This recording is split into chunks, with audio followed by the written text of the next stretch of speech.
D? Yeah, man. Well, turn it up, man. Let's just go in and, like, kill all the orcs, right? They're the bad guys. Who gives a shit? We just hack and slash and we loot their dead bodies, right? Hack and slash, kill them all, you know, conquer the infidels. Boy, that campaign sounds like a barrel of fun, doesn't it?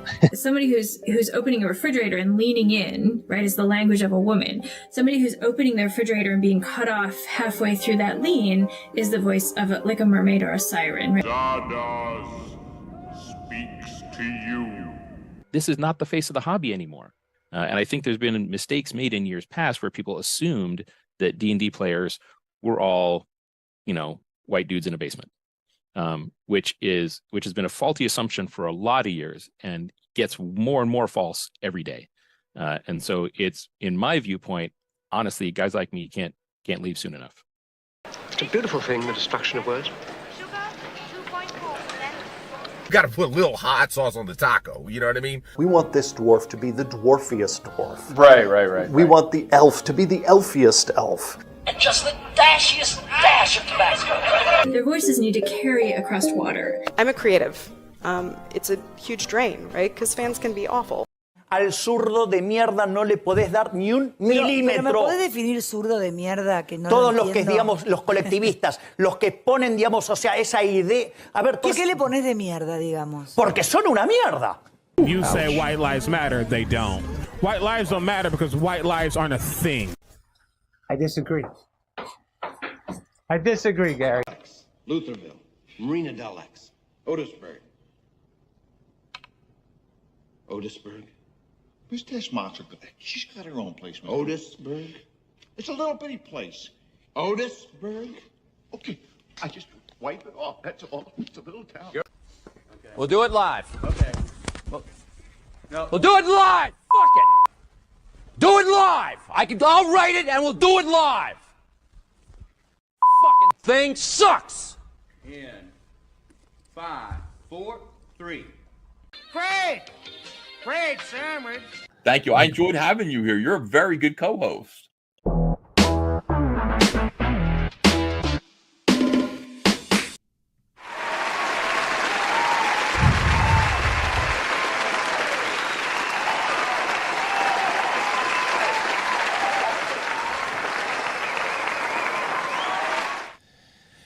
Giving you the Queen's wave there. How's everybody doing? First of all, boom, right away. Mercurius, that's right. Fellow white dudes in a basement. Holla. Right. Hello. Holla. I'm in a basement. That's right. Basement of houses that we own. Looks like we may already have something here. Oh, we certainly do. Point blank, period, point blank. Great Evil PC video, DD. Yeah, I hope you guys like that. Thank you so much. I watched that. Yeah. Maybe we will discuss that a little bit after our guest. Pew Pew is mentioned by you in the comment section. Oh yeah. Yep. Well, tell you what, I don't want to keep our guest waiting. Of course, I am out of joined. that green room. Get him out of there. Craft services. Of course, we got Rogan here. Say hello, Rogan. I'm here. How you guys doing? And we got Crazy Mouse. Sup. And we have our special guest for the night, author Blaine Paro. Blaine, how are you doing? I'll give you the Queen's wave back. I'm doing great. There's an art to that, is there not? Yeah, it's all in the wrist. Yeah. I mean, you can look goofy doing it, but they have it perfected. I'll tell you what would look goofy. Does anybody remember that Nicole Kidman clapping when she clapped like a seal at an award show? Oh, yeah. Oh, that one was off. Yeah, that one was off. Well, Blaine, you are a very interesting guy. I've wanted to talk to you for a little while, but I kind of wanted to, before I talk to you, I actually wanted to read one of your newer novels, and which I did, and I really enjoyed it. So we will get into that. Blaine is, of course, famous for his history at FASA with Battletech, and then a slew of novels and short stories based in the Battletech universe. And then something happened with Blaine. Something bad But we will. That's right. We will get into that, of course. But first, you are a Virginia boy. Is that correct? Born in Virginia, raised in Michigan, came back to Virginia. Battle Creek, Michigan. Oh God, yes. Home of where Tony it the is. Tiger. Yeah, it is, and it's still 1984 there. You went to Central Michigan University, right? Yep, got my bachelor's and my master's degree from Central Michigan University. Loved it. Just did not like the cold weather. Absolutely hated the cold weather. I was watching, my hometown was doing their Christmas parade, and they were doing a live stream, and it was snowing, and I was like, I don't miss that at all. We are on the shores of Lake Erie, so we understand that well. We get hit very, very hard in the winter up here. That's terrible. The older my wife and I get, we are like, boy, that whole snowbird thing. There's something to that. Yeah, no kidding. So you went for business management, right? Yeah, I worked on the school paper. That's where I started doing writing, and I wrote for the college radio station. I did commercials, wrote them, but I was a business student. My bachelor's degrees in business administration, my master's degrees in human resources administration. It wasn't until my senior year that the editors at the paper figured out that they had never seen me in a single journalism class. At that point they were like, how'd you get on the paper? I was like, I showed up, and gave samples of my writing, and after that I just stayed on them with the paper. So it was a lot of fun. It's weird too, because, back, when I went to school, we would, whenever I'd hear somebody was in business management, I almost try to talk them out of it. I was an accounting major. So we're cousins, but, I would always say like, do something more, more focused, but you are proof that you can make good with business management for sure. Oh yeah. Well, I did 25 years at Ernst & Young. That's where I finished up my career. But before that, I worked in the auto industry. I did IT work at Ford, GM, and Chrysler. I drive a Toyota and a Nissan, just for the record. You could take that for what it's worth. Yeah. Take that for what it's worth.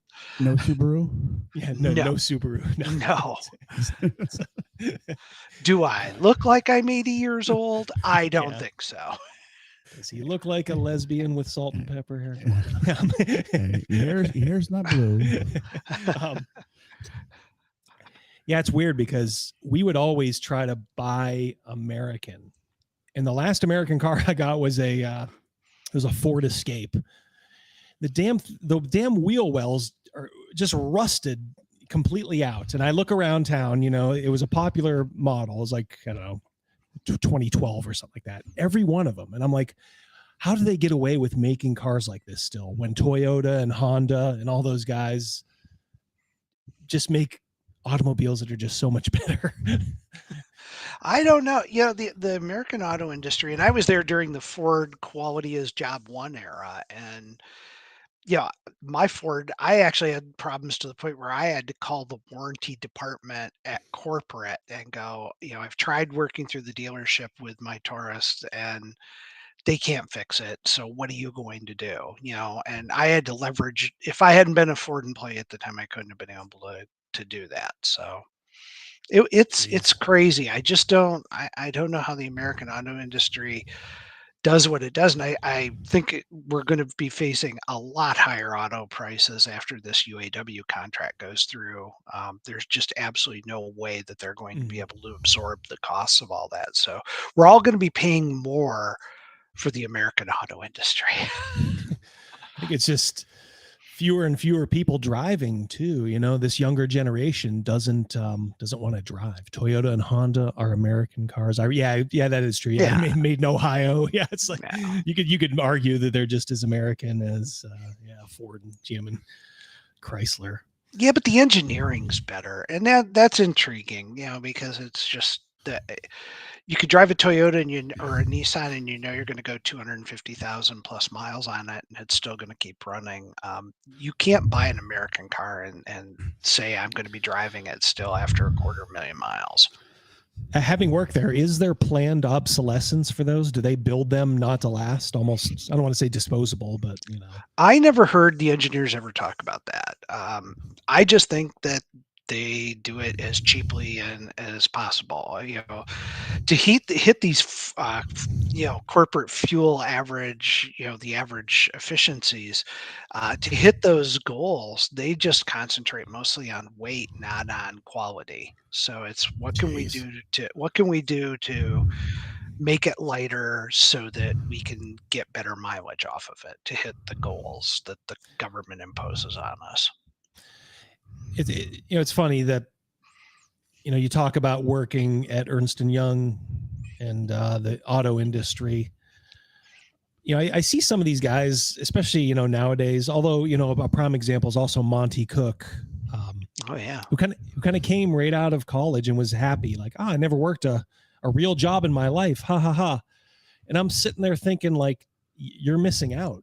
Like that stuff has to affect like your work and your view of things, and it probably seeps in for the better. Wouldn't you agree? Yeah, I think as a writer, you're constantly looking for the interactions of human beings, and the best place to do that is at work, because you see the best of people and you see the most moronic of people, and you got to deal with them. You have to cope with them. There's rules of how you have to engage with them, etc. And I think that reflects heavily in characters that I create, stories that I tell, etc. And it makes it so that you can do dialogue effectively and usefully. I think, I know some of my author friends are now in academia, and I'm like, you've got a very twisted view of how the world actually operates when you're doing that. To me, as a writer, you got to be out interacting with people, or there's no point in doing this. I think everybody should be forced to wait tables for like 6 months. Some form of customer service. Yeah, some kind of customer service. Yeah, work a register. Drive through at BK. Yeah. Honestly, you will get disavowed of this idiotic socialist notion that everybody's inherently good and decent. And you will learn pretty quick that everybody is just out for themselves, and there's only one system really in the world that kind of harnesses that and makes good use of it. Dr. Phobos says, "Hey, Blaine." Hey. Yeah, it's. I think that you need the experiences of real life to be able to write. Now, Monty Cook's made a fortune doing games. He's built a good engine and he's spinning off a lot of games off of it. I don't fault the guy, but at the same time, you want to have a good rounded view of mankind. You need to actually go out and spend some time with mankind. Yeah, I mean, a talent is talent. Obviously, Monty is talented, but you just wonder how much more he, someone like that, or especially some of these younger guys. Now, I don't mean to keep picking on Monty, but you see this more and more now. These folks that like Wizards of the Coast is hiring, like Mackenzie DeArmas, just started playing, these games a few years ago, and I can't see her having many life lessons. I don't think she's had to mop the bathroom of a Pizza Hut, like we all have. It's just well, their view of the gaming industry is very twisted at this point, and I find it very frustrating because their view is that there are barriers that prevent people from playing games, and I've been playing. I mean, I even broke out. I brought my white box edition to prove how old of a gamer I am. Okay. Nice. Wait, hold on. That box you have. Yeah. I think that's the one that what is that? That's the original. This is the original 3-volume set of D&D. Yep. And what's the year? 72, I think. 72 or 73. Help us out there, chat. Yeah. Yeah.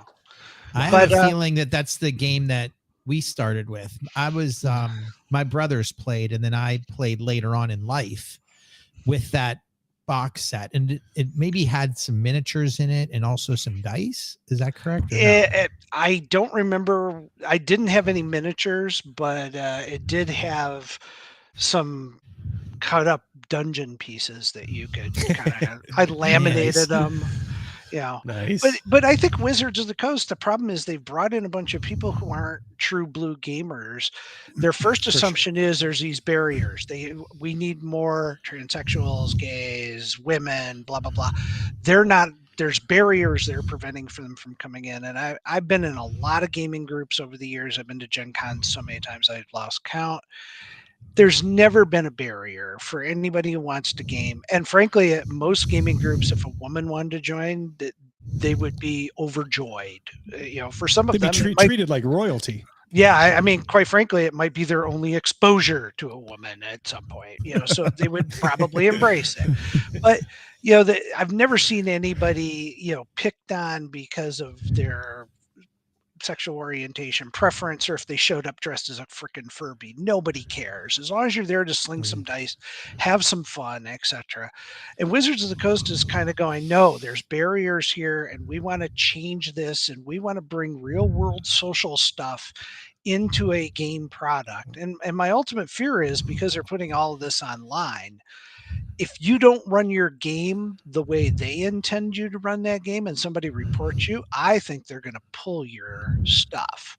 They're going to make it so you can't play. They'll cut off your access to the rules. They'll cut off your access to the tools. So to me, gaming's all about sitting around a table with friends having fun. And it's always been that. Do you have a regular group? I don't have a regular group right now. My one group, we had a campaign that was going on for like 8 years, and we've kind of wrapped that up. I'm getting ready to start a new campaign, and I'm looking for people in my neighborhood who want to come over. I got an awesome game room. It's just the coolest. Oh, nice. And I just want to sit down and throw some dice and have some fun. And that's what it's all about. I started the channel, of course, I'm not going to lie. I saw kind of what was happening, and I'm like, you know what, I can at least add my voice to the chorus, such as it is, but I also, as I kept doing it, I'm like, boy, there's this real misunderstanding of what gaming is now. So I did release probably like 7 or 8 episodes of just us playing in this very room, my wife, my daughter, my friends, just all of us. And I'm like, this is how it's played. Nobody's aping for the camera. People aren't acting. There's no soft collusion, amongst the players. It's like, this is what games used to be. And it's almost like it's for almost forgotten knowledge for some folks. Like they don't quite understand it. They see it on Stranger Things, but it's almost like they don't believe it. They think Critical Role is how it's done. It is. Yeah. It's not. Yeah. Critical Role is a staged event, and that's all it is. And it happens to involve Dungeons and Dragons. It's a joke. I don't think much of it at all. I've watched it a couple of times, and I was like, why do I want to watch people acting through all of what it is to play a game? And it's just not. That's not fun. Actually, from that point that you're talking about, we watched an episode. We actually EFAP'd it, and it was the one where Joe. Remember Joe? Joe Manganiello. It wasn't Critical Role, but it was a similar. And he was getting annoyed at the other players for goofing around. He took it he takes it serious, and the other people were using it more for a platform for their whatever. And he was getting annoyed. Yeah, you could read his face. He was kind of like, because he's, say what you want, he's a true blue gamer. I mean, everybody knows, he's the real deal. He was the celebrity there, and he was low key, and everyone was trying to outdo the celebrity or like really, bolster their, even the DM, like he was reeling him back in. Yeah. Jeremy Crawford. Good Lord. I'm having flashbacks now. Yeah, it's Pundit said this a long time ago, and I think it's a very apt comparison. Critical Role is to D&D, what porn is to sex.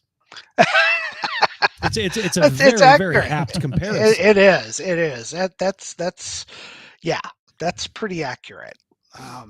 I can't top that. I mean, okay. needless to say, there is this sort of there's almost like a diverging branch of gaming, wouldn't you say? It's almost like there's folks like us who are probably getting a little long in the tooth, you know, maybe with some youngsters who are just looking at all this and saying like, man, this is how we did it back in the day. We're just going to keep doing this. But it's almost like a branch on, like their Neanderthals are almost like that. This is how they game. It's almost completely online. It's through the virtual tabletop. They'll suck up whatever Wizards of the Coast, gives them. And I suppose what you could say is that if they're happy, I guess, right? But boy, I don't know if I would be happy playing the way some of these folks play all the time. I think it would be a burden to be a DM in that type of environment. And I'll go so far as to say this. I call bullshit on a lot of the people that are online who say Wizards of the Coast is doing the right thing. You have to do this. I guarantee you those people have never picked up the dice and actually played the damn game. I could be wrong. But I'm willing to bet 75, maybe 90% are not gamers. They don't own a single D&D book. They've never read any of the fiction. They don't know anything about the universe. They know nothing about the history of the game. Tourists. Yeah, they are literally people who are trolls on the internet who are like, hey, if this is the cause celeb, I'm behind it. And that's what they're pushing. The people like you and me, we have something that they don't. We have money. We have a life. We're not living in our parents' basement at 35 years old or whatever. And we're the ones that actually spend the money on this. And Wizards seems to be ignoring the significant portion of their actual player base to listen to these idiots who are making up that, it's offensive if orcs are evil, or if we say drow are evil, that's offensive somehow. That's a slur against somebody in real life. It's not. It's a slur against drow, and I will stand by slurring drow any day of the week. Of course. From another point of view, if you think about it, you guys already have your books, your rule books, your dice, your Dwarven Forge. You guys are already invested in this stuff. Maybe they don't need you as a customer anymore. You've already bought their product. And these new people, the sensitive nature of society now, they're their future. They still have to buy the product. So they need to cater to those people. They don't need to cater to the older folks anymore. There's a market there. There's a market there, but I don't think those people are going to buy their product. In the end, they don't have the money, and they don't have the friendship, and they don't have the interpersonal skills to engage. If it's a choice between buying their vape and buying the book, whether it's a PDF or whatever, they're going to buy the vape.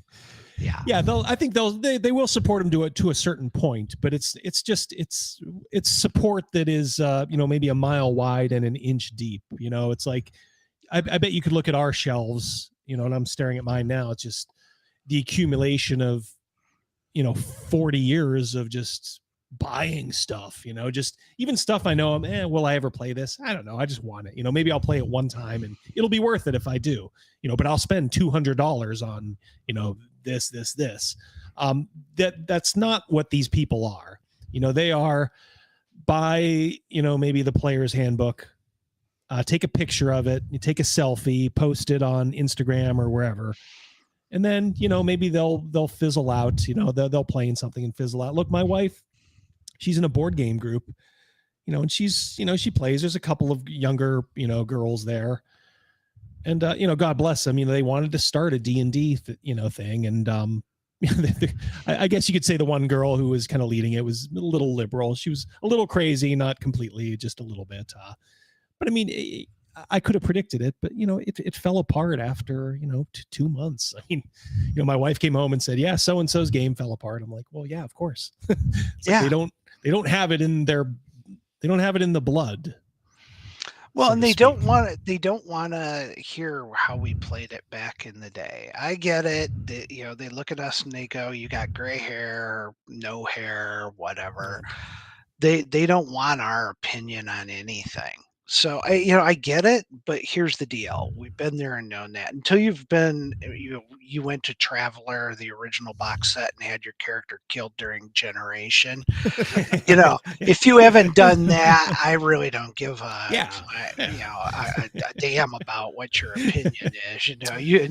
When you're pushing that last term of service so you can get that flight skill and he dies, that was true gaming back in the day. I think that society now, everything's like instant gratification, and Double D's campaign's been going on for all these years. Blaine, you said your campaign, you had one that was 9 years. Yeah. I don't think people want to invest that time now. They don't want to build a story. They don't want to build that legacy or legacy characters. They just want to know, I'll get together with my friends this one time. I bought this game. We like it or we don't. And then they're done with it because they hear about maybe something that's been going on for years and they can't get that in just their 2 hours. Yeah. Great point. Yeah. It takes, it's a grind. I mean, we look, these guys show up to my house every Friday, for the last, these guys here, the last 23 years, 24 years, every single Friday, it's like you have to have an understanding spouse, and they do get a little flack occasionally, but I think they've come to terms with it. Have they not? Oh yeah. Yeah. Case. But it's polluted. I picked up Matt Forbeck's, RPG for the Marvel universe. Mm-hmm. And I was like, oh, this will be fun because, that'll be a fun thing because I want to run some Star Trek in my new game group and I want to run, D&D and I want to run some other stuff. And I was like, well, the Marvel stuff would be actually a lot of fun.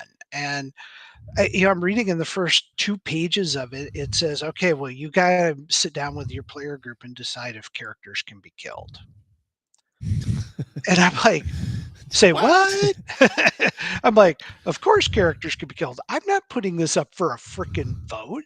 If their characters can't be killed, what's the risk? What's, that they know whatever stupid thing they do, nothing can happen to them. And where is this? Let's put it up for a vote. Bite my butt. That is not happening. We do not have votes on this stuff. Characters can be killed. It's a thing. It's also comic book, so don't take death as a terminal thing. Yeah. But spoiler alert. Yeah. Black Widow died. yeah. Black Widow died. It's crazy. It's everything's an existential threat or assault to these people. So it's like you kill my character, you kill me. The old black leaf, can't die. No, these people are almost the living embodiment of it.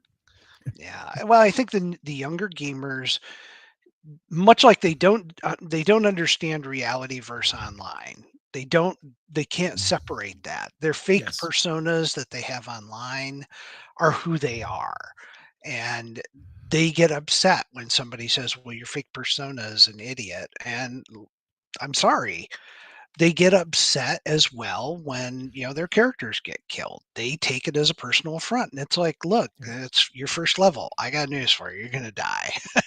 It's going to happen. And you'll roll up a new character and you'll continue on. And you'll still have fun. It'll only take you an extra 20 minutes to crank out a new character.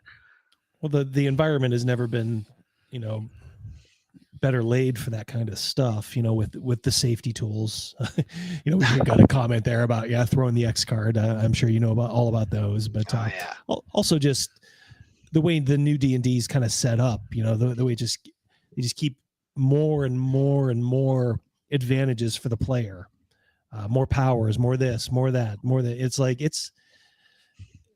I mean, unless you're setting out to do it, it can be kind of tricky, to challenge the players without just hitting them over the head or dropping an anvil on them, because they can grind through a lot of stuff. We played 5th edition D&D for a little while. It's all carrot and no stick.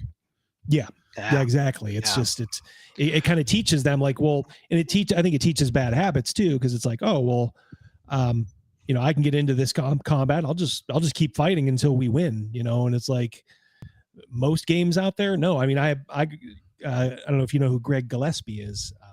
He's working on the Dragon Slayer RPG, and he was kind enough to give me a preview copy of it. And I love it. He's just like, the name of this game is to steal as much gold as you can. However you can do that is fine. But that's what D&D is all about. He's like, you don't have to fight the monster. Why would you fight the monster when you can just steal it? Why would you fight something when you can just run away and have your guy survive? I'm waiting for them to come out and say it's no longer acceptable to loot bodies. You know, that's gotta come. That's right? coming. That's coming. And No, it's not. Every natural disaster, there's looting, and they show it on the news, and there's no consequences. There's never going to be a consequence. BLM, burn, loot, murder. I'm just telling you, I think they're going to come out with that as one of their things. That it's like, hey, you know, you guys can't just loot dead bodies of creatures that you've killed. That's wrong. You know, because they're going to impose a lot of weird moral rules that have no bearing in the real world. It is insane. You know, for folks like us who grew up with this, you know, kind of like, all right, it's just a game. It's a game we, you know, at least in our case, we kind of tried to keep on the down low. You know, you didn't exactly advertise it back in the day, but you know, but just to hear all this stuff is, I don't know, it's just a little crazy. I mean, I liked a lot the fact that like Big Bang Theory, etc., showed people playing Dungeons and Dragons, and they made it a little more mainstream, and I thought that was actually okay. I've come to regret it. You know, and it's become this, oh, well, you know, all these people in Hollywood now are playing this. And I'm like, there you go. That'll ruin anything. Oh, you got members of the Cleveland Browns bragging about how they're playing a weekly game. It's like, it is so far into the mainstream now. It is just not cool in a weird way anymore. We have a $10 super chat. Chris Miller. Thank you so much, Chris. Thank you. They've been looting the dead body of D&D for years. Exactly. Yes. Thank you. Yeah, I remember. To the point where they took Gary Gygax's name off of it, you know. So yeah, they've been looting it for a while. Yeah, they have that weird thing they do with him. It's like they realize they have to acknowledge him to some extent, but every year it gets less and less, and yeah, pretty soon he will just be. It'll be Damnatio, right? Damnatio. His name will be scratched out of everything. Well, they made him, you know, kind of the poster child of their target. You know, heavyset white male. Yeah, you know. Yeah, so they have to demonize him to make sure they demonize the rest of us. Libertarian too, and I think even back, you know, when he was tooling around Eric Noah's site and you know, EN World for a while, he probably would have considered himself. I'm a libertarian, but I'm socially liberal. Blah, blah. If Gary were alive today, he would be with us. I couldn't imagine any. Just hearing kind of the stuff he said, and you know, the way society has gone, there's no way he would be down with what these people are doing to his game. No, he'd never go into this online crap the way these guys are betting the farm on it, and they're really going the wrong direction. I find the fifth edition of D&D very good. I will tell you, once characters hit 5th or 6th level, they get access to some firepower that I don't like. That makes some challenges for me as a DM, and I accept those challenges. Yep. You know, it's what happened to us too, and honestly, it's what led us to switch. I just kind of said, like, guys, I can't. You guys don't know what I'm doing behind the scenes. I am, you know, we have a pretty cagey group, you know, and we have a big group too. So it's like I am taking these monsters, and I'm like, these guys are going to tear through this like, you know, like a hot knife through butter. And it's like, I got to beef this thing up. I got to do this. I got to do that. And it's like, if you have to continually do that, it's just no bueno. Yeah. No bueno. You mentioned earlier Star Trek, which would be a good segue. So give me the timeline here. You said you worked for a long time at, I think, 25 years at Ernst & Young. Is that correct? That's where I ended my career. Yeah, I retired. I retired early so I could be a writer full time. And that was. So were you writing while you were at Ernst & Young? Oh yeah. Okay, I kind of figured the timeline that you almost. I've been writing since I left college. When I left college, the first thing I did was reach out to FASA because I'd picked up their Star Trek the role playing game, and I was like, I got an idea for this. And bear in mind, we didn't even have word processors then. You literally were using typewriters to write up modules and stuff. And I sent them an idea for it, said, this would make a great scenario. And they said, yeah, we'll buy it. And they published it eventually. It was called Strider Incident. But they said, hey, we've got this game called Battle Droids, which became Battletech. We got a bunch of stuff we want to do with that. Are you interested in it? And I was like, send me some stuff. So they did. And I wrote for the first product that they put out, which was Tech Readout 3025. I was one of the 5 writers for that, and I've been writing Battletech since then. I mean, the minute I got that done, they were like, "Okay, we're going to do this next project. Interested?" Yes. So it was ongoing from that point on. Well, we'll go right back to that, but I want to acknowledge the super chat from Emery Kalame. Thank you so much, Emery. $10. Excuse me. Love the grimace. yeah. The sustainable anarcho-communist post-patriarchal manifesto of Vecna is hidden somewhere in these wheelchair-accessible ruins of the Great Library, Dungeon, Coffee Shop, Street Fair, etc. So, well, that is modern D&D in a nutshell. Thank you so much, Emery. Mucho gracias. So I have a history, with the Star Trek game too.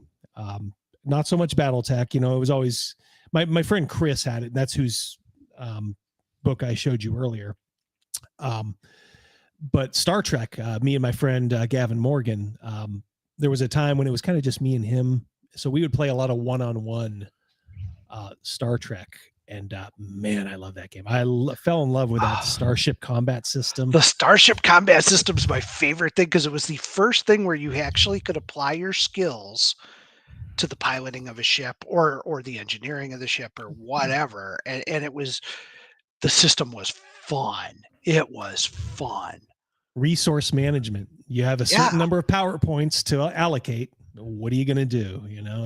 Now it was only one-on-one with us, but if you had a couple of people, you could almost see it's like, I need more power, Captain. I need more, for the engine so we can maneuver. I saw you also did, I think you did the Star Trek 4 update, right? I did a bunch. I did the Star Trek 4 update. I did one for the Next Generation, first season. I did a bunch of stuff for their Star Trek stuff. I enjoyed it. It's a great game system. I was disappointed when they let the license go. But I understand, it had probably started to reach the end of its lifespan, without a injection, but still, it's still a workable system. I mean, it's just die 100. I mean, it's it's still on my bookshelf because I refuse to surrender. Mine over there too. I don't think I have your module, but I have about 3 or 4 of those. Of course the binding on those was notoriously horrible, so I have it in I have a folder for the main rule book. It's just kind of 3-hole punched. What is your favorite Star? Are you an original series guy, or are you Next Generation? I like a little bit of both. I mean, I didn't enjoy the Next Generation, honestly, until we got to the Best of Both Worlds Part 1 and 2. Like most people, I'll be honest with you. I watched it and I was like, it's entertaining. I'm enjoying it, but it didn't hold the magic for me that the original Star Trek did. I very much am a Deep Space Nine guy. I think Deep Space Nine was, we got some of the best Starfleet battles ever on the screen during Deep Space Nine, especially in seasons 6 and 7. It was just great. Voyager, same here. It looked up when we got 7 of 9, but a lot of that is purely me being sexist because you and everybody else. I mean, that's what I loved about it back then, though. They knew what they were doing. It's like you got this franchise. It's getting a little long in the tooth. Maybe it needs a little shot in the arm. Why not put what's her name, Jerry Ryan, in a skin tight suit and let her double D's or whatever she had just shine. And then they did the same thing on Enterprise with the Vulcan chick. Yeah. She was even hotter. Enterprise, I didn't really start to appreciate until the last season or so. You know, season 3, season 4 started actually getting good. The problem was Trek has become wallowing in its own canon. And we see it now. I watched Discovery just so that I could say honestly I hated it.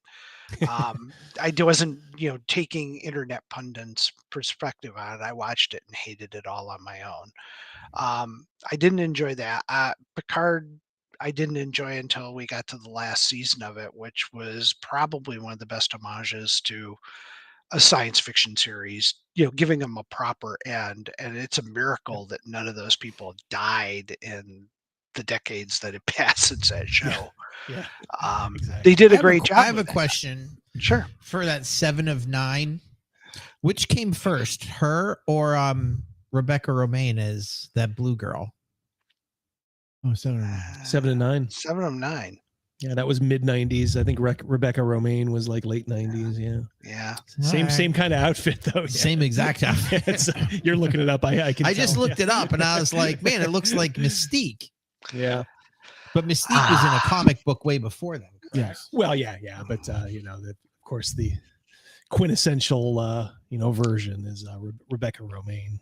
I wonder which was she maybe influenced by Mystique in the comic books? Possible. It's I think honestly, I think they just wanted to. They just said, "Well, I get it. How do they we show these tits? Right. I get it.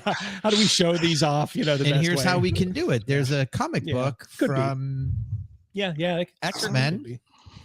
Yeah. If you think about it, it was like the classic 1970s almost playbook for a show. Like, ratings are dropping. What can we do? Well, we don't want to go down the Cousin Oliver approach from Brady Bunch. That's exactly, yeah. So that's for sitcoms. Yeah, we're not going to do that. Let's take a look. Hey, has anyone thought about breasts? Let's go find some of those. Hey, I just came in with this shocking demographic number. It turns out 75% of our audience is men. It's like, I know Star Trek's for everybody, but I mean, it was still facts are facts. Yeah, it's still facts are facts. Yeah. So I did not begrudge them that at all. It's just, and I actually kind of liked Kate Mulgrew as Janeway. I thought she did a good job. It was just, she was kind of like maybe the right person at the wrong time. Just, I don't know. But like I said, the whole franchise was getting a little stale by that point. Scrappy Doo. Yes. Yeah, don't go there. Bring in Ted McGinley. Yes. The harbinger of death. That's it. Death blow to any show. Yeah.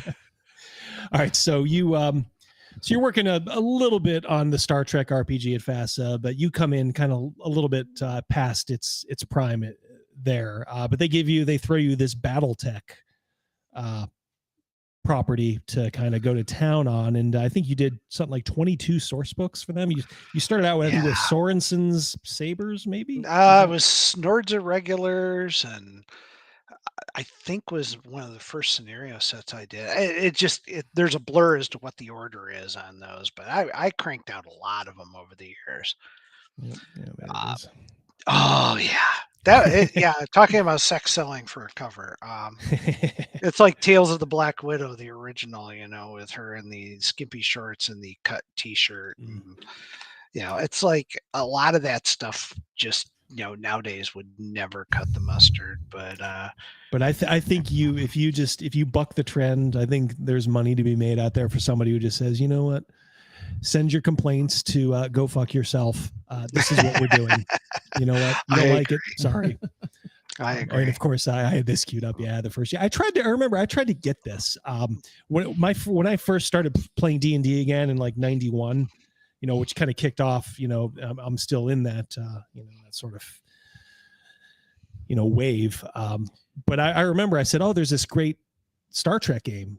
And I'm like, man, I wonder if they updated it for next generation. Cause that was kind of, like you said, when Best of Both Worlds came out, it was getting hot again. And I'm like, man, I wonder if they ever updated it. I'm like, oh, they have this, but that was before the internet. So it was like, I don't know how to get this thing.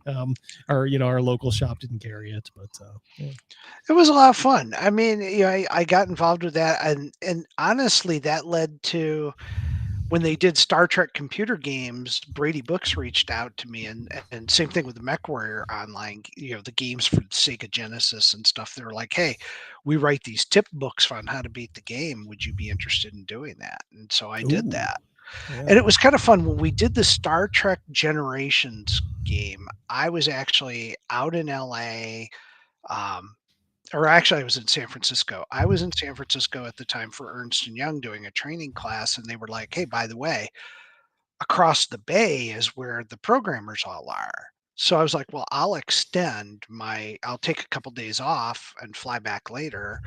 I'll go over and meet with the programmers. And it was great because we walked in and there was a set from the show. They had the actual props, and they had the captain's chair for a Klingon bird of prey from the Duras. Wow. I know exactly what that looks like. Yeah. And they had that there, and I was like, can I sit in it? And they're like, go ahead. And so I sat in it, and it was a 1974 Vega seat from a Chevy Vega, and it was all like, it was cheap plywood built up around it and stuff. And I was like, this stuff's horrible. And they said, yeah, but the thing is, with the low lighting, with a slight filter and a little bit of mist in the air, it's magic. Filmed 10 feet away, it looks awesome. It looks exactly like it did in the movie, and it was kind of fun because that steel-plated, floor that the Klingons always had. There was that red light. It looked like it was, like an ultraviolet lamp or whatever. Was constantly on. Oh man. And Voyager was on at that time, and they were like, look, we're all going over this weekend to the Voyager cast party. If you want to come along. And I was like, nah, I'm going to go home. Oh, man. Because I was like, it was before the Jerry Ryan period. If it had been the Jerry Ryan period, you wouldn't have been able to stop me. But I was like, I don't know any of these people, and I'm going to actually be like the complete dork at that thing. Right, right. Edgelord, thank you so much for coming in to the Defender level as a channel member. Thank you for financially supporting the channel and giving us a little steam to do things. Also earlier, the Command Bunker also joined up. So thank you, the Command Bunker. He did that very early, though, before the show started. What was it about Battletech that kind of hooked you in? I mean, I know they were throwing you essentially a job, so you were probably going to do it anyway, but obviously to be as steeped into it as much as you have, something had to resonate with you. What Big was it? stompy freaking robot. I mean, firing. You're a simple man, right? Firing freaking space lasers and PPCs and missiles. It was just fun. And it was, you couldn't look at Battletech, and I always tell people this, you can't look at Battletech as anything that could ever possibly realistically happen. You can't have 350 years worth of warfare, and you're not going to build these giant freaking 3-story war robots and stuff. And we would get into arguments with fans over the dumbest shit. They would sit there and go, well, you got to camouflage these things. I said, it runs 97 kilometers per hour. It's 3 stories tall. You might as well just paint it fucking, fluorescent orange. Yeah. It's like, what are you going to do? Have it pose like this as a tree? It makes zero sense. You had to suspend reality. And I like the politics of the Battletech universe kind of intertwining with the military aspects of it. And that's what attracted me early on. And that's probably one of the reasons I stay as long as I did. I mean, I wrote for Battletech for 36, almost 37 years. Wow, that's awesome. Super chat from our old friend Emery again. Did FASA have any contact with Corman and RoboJocks? Did Corman accidentally invent the clans with his vast drone pilots? I don't know what contact FASA actually had with anybody. A lot of this was just, I'll be honest with you, a lot of it was being made up as we went. We would get together once a year, all the writers at Gen Con, and kind of do this. Here, what are we going to do next year? How are we going to advance the universe? Who's doing what books and stuff along those lines? but it wasn't like there was this huge uber master plan for any of this. Its influences, and everybody's heard the stories about how they've lifted some of the Harmony Gold mechs and stuff. The licensing fiasco that went through that. But in the early years, FASA was borrowing, begging, and I don't want to say stealing, but borrowing, wink, Pretty wink, close. designs and stuff from other franchises to incorporate into Battletech, and that was just a part of it at then. And I don't know, I kept out of that fray as much as possible and just wanted to tell good stories about great characters. Good movie though, Robot Jocks. We just watched it. We had a movie night outside, so we screened that. That was it's a good movie. All right, so I guess and I was kind of, obviously I think I told you I was not huge into Battletech. I always appreciated it, but just for whatever reason we just never ended up playing it. But I was kind of going back in, just going through my second generation book that I guess my I'll show it here. There it is. It's a great way to spend Second 8 edition. hours. It's a great way to spend 8 hours fighting a 30-second battle. Exactly. Yeah. Well, that's wargaming in general. Yeah. But Yeah. I've been doing that most of my life too.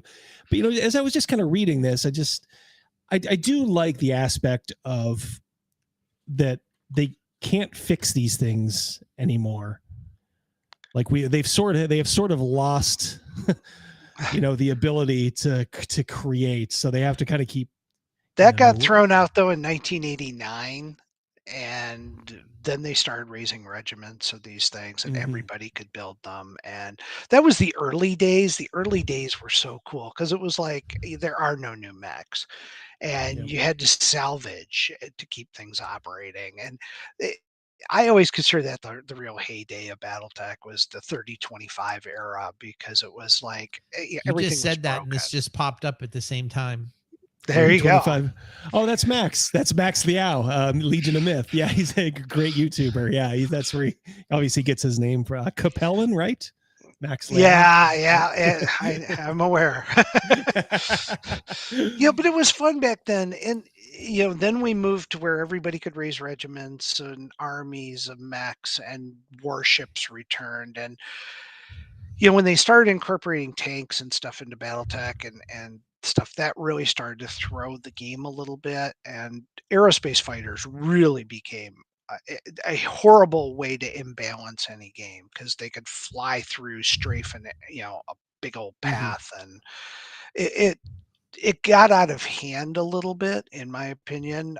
But to its strength, the core book that you have there is pretty much the same rules that are being played now. Battletech never hopped on that Warhammer bandwagon of, hey, we're going to throw out all the rules and all the units and redo every 3 everything. years. Oh gosh. Yeah, Rogan is a huge he was a huge early Warhammer wonk. Oh yeah. Ooh.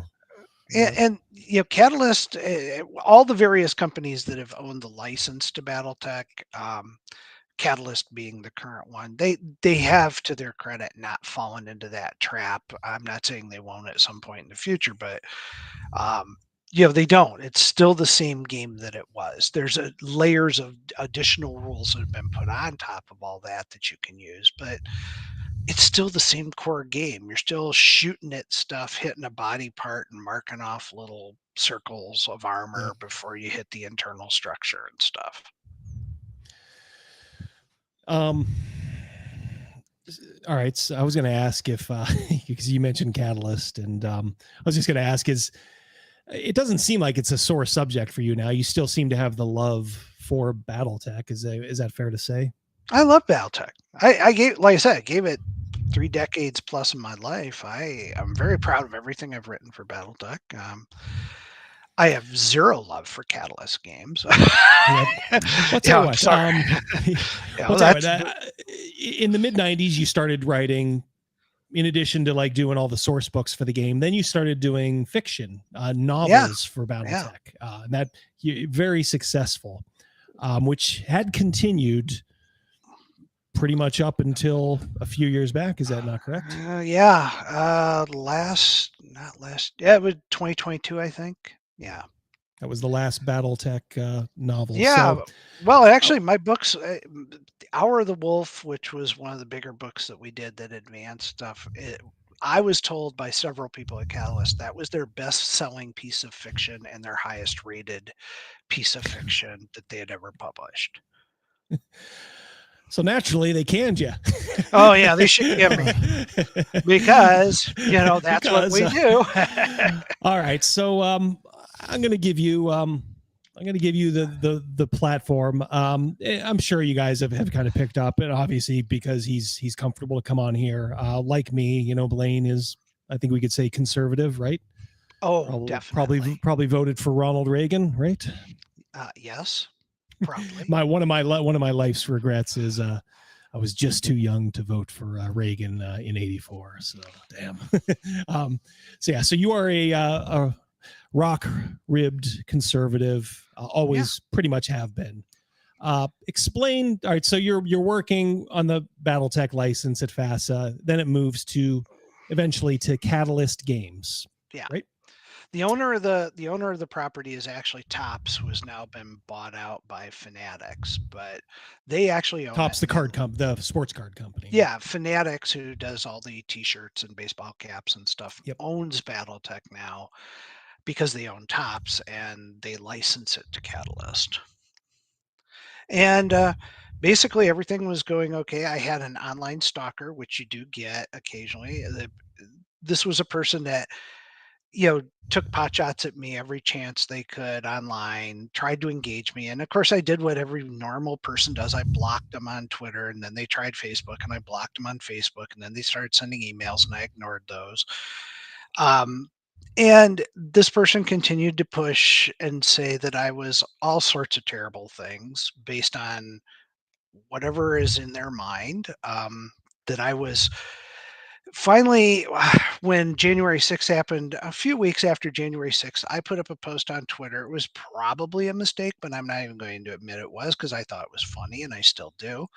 I said, conservatives don't know how to do a riot. We didn't hit a single Walmart or Target. And the funniest thing in the world had to be this guy riding the metro out of DC carrying Nancy Pelosi's podium. It was, now, yeah.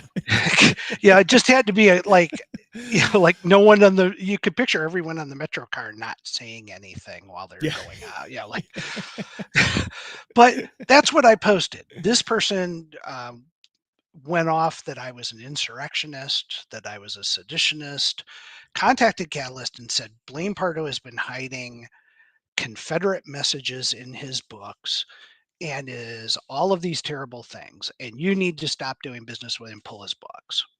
And Catalyst at the time did a review of a year's worth of my social media, as well as reviewed all my books, and they said there's no political messages in Blaine's books other than the politics of the Battletech universe. So this person was a lesbian, or so they claimed online. And Catalyst actually turned around to try to appease this person, which I advised against. I told them, I said, this person's an online stalker. So you're dealing with someone who's not really mentally stable. And they said, oh, no, this is a chance for us to, we're a sausage fest here at Catalyst. This will be a great chance. We'll bring this lesbian in. She'll write a story. This will appease this person. It didn't. This person still kind of kept taking shots at me and things along those lines. And, I thought things had pretty much died off. Then I wrote the book Blue Dawn. Now, I've always separated my politics. When I write science fiction, military stuff, there's no politics in it. Blue Dawn, that's all politics. And it's about Antifa overthrowing the government, and 5 years later, the people fighting to take it back in the Second American Civil War. And yeah, it is 100% politics. All that had come out was the announcement of the book. So literally it's the blurb on the back cover and the cover of Blue Dawn. This person contacted another writer at Catalyst and said, I want to shoot him in the fucking crotch. Better yet, I would like to see him burned to death. Well, this person contacted me and said, what did you do to this woman? And I said, I've done nothing to them. Well, this person claimed that, being a lesbian, this book was the end of all things. And hadn't read the book, I might add. The book isn't out. This is still your stalker, right? This is still my stalker. The original stalker. Yeah. Still my original stalker. We'll do the first name, Faith, I think, is the first name. Yep. So when I got that threat, I took it to the police, and the police were like, yeah, you have a legitimate reason to be concerned. And so don't say anything, just monitor what this person does. This person was posting about me probably 4 to 5 times a day, saying terrible things about me online. And I had to kind of sit and let it go because you can't respond, and was reaching out to me with some fairly vile stuff. Both to my blog and sending me emails, which I forwarded on to police. We ended up getting a search warrant because this person would send me a video of Trump supporters being beaten bloody, and it's like, okay, this person's clearly unstable, etc. We get a search warrant, and it turns out, and brace yourselves for this, it wasn't a lesbian who was 20 or 30 years old, who was a nurse. It was a 39-year-old guy who had been arrested before for harassment and issuing terroristic threats, a crime he had pled guilty to and was on probation for. So this is as the officer told me, this is a repeat offender. This person, lived with one of his parents. Wasn't literally probably in his parents' basement. I know. It's a 40-year-old guy living in his parents' basement, pretending to be a 20-something lesbian. So, and I've never, I never outed this guy. I never doxed this guy. And my whole thing was okay. And we went through various things because Virginia does have a cyber harassment law, and there was it's still an open case with law enforcement. And so anyway, they said, get a protective order, which we did. This person agreed to the protective order. And we've actually been to court now 3 times, getting it extended for various reasons. Because the person has continued to post things about me online that I perceive as threatening still. Do you have a concealed carry? No comment. If you don't, I would get one, but yeah, it's probably best to. It's better than look. You don't know. You don't know. You don't know. And honestly, you're dealing with somebody who's clearly mentally unstable. This person had crafted a persona that they were this online lesbian, and really suckered all of the fan base for Battletech into their story. And I outed the person from a perspective of saying, here's the receipts. This person's lied about who they are and has lied about all these other elements. And, here's my proof of that. So I figured we had a protective order. Everything was fine. This person last year pushed the button with Catalyst early in the year, and there wasn't anything that triggered this that I'm aware of. I just had written a book, and they contacted Fanatics and Tops and said, you guys shouldn't be doing business with Blaine Paro. He is a misogynist, a homophobe, a transphobe. And I was like, not those things. My son is gay, so I assure you I'm not homophobic. And I know trans people. I'm friendly with them. I have no problems with their lifestyle. It's up to them. But, I was called all these things, and they took a number. It was interesting. A couple of the posts were completely fabricated. Clearly, I never wrote them. But a couple were things like, and I'll give you a real good example. The one that they claimed I was misogynist on was a picture of Joy Behar from The View. And my post on this is verbatim, was you could throw that woman in a pond and skim ugly for a week. That's a good one. I gotta remember that one. That was one I learned from my grandfather, and I stand by my comment 100%. And if I've upset any of your listeners who want to have sex with Joy Behar, I refuse to apologize for that. I think we're clear. I think we're clear there. So you can see where these are taken, even when you took them in the context that they were in, they were exaggerated and overblown. Tops reached out to Catalyst and said, hey, make this go away. That was the quote. Catalyst told me that it was an ongoing feud that I was having with this person. This person and I are not communicating at all, by the way. But I'm doing interviews because to promote Blue Dawn or any other book that I'm doing, I'm talking about being stalked and about the harassment. And Of course.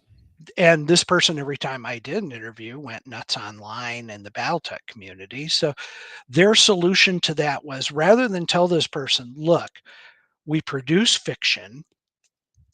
There's none of, his politics don't show up in any of our books. Rather than say that and say, look, our job is to produce good fiction. We don't really care what our authors do when they're not here. That's their own life, etc. Instead, their solution was they terminated all future arrangements with me. So there were about 6 projects I had in flight. Some were done and through editing, and they said, no, we're not going to do that. Now, one of the most hypocritical things was I figured they'd kind of pull all my existing books out. No, they're still selling those. Well, what scruples they have. Shining beacons of morality. And it took me, I think it took 5 months for me to actually get paid for everything. And things along those lines. It was frustrating. And I finally, part of the discussion I had had with the president of Catalyst was, look, you need to tell the fan community what's going on, but you can't throw me under the bus doing it. If you do that, I'm going to respond poorly. Which is an understatement. And Catalyst took the approach of they weren't going to tell the fans anything. And I decided, you know what? I'm going to tell the fans because this person's still going off online about me.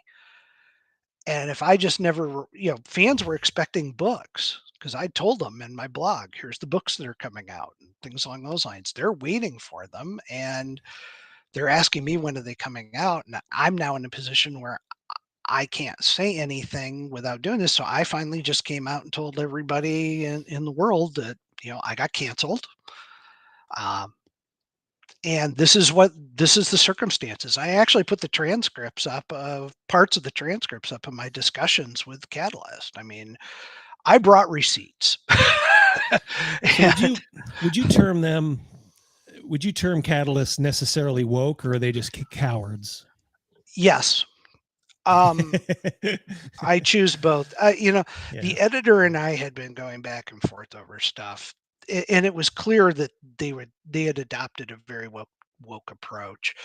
When I wrote Hour of the Wolf, they contacted me and said, well, the first 5 chapters of this, you only have male characters there. So change the sex of one of these characters. And I said, no, I'm not doing that. It makes 0 sense. I said, have you ever been in the real world? Sometimes only men are in the room.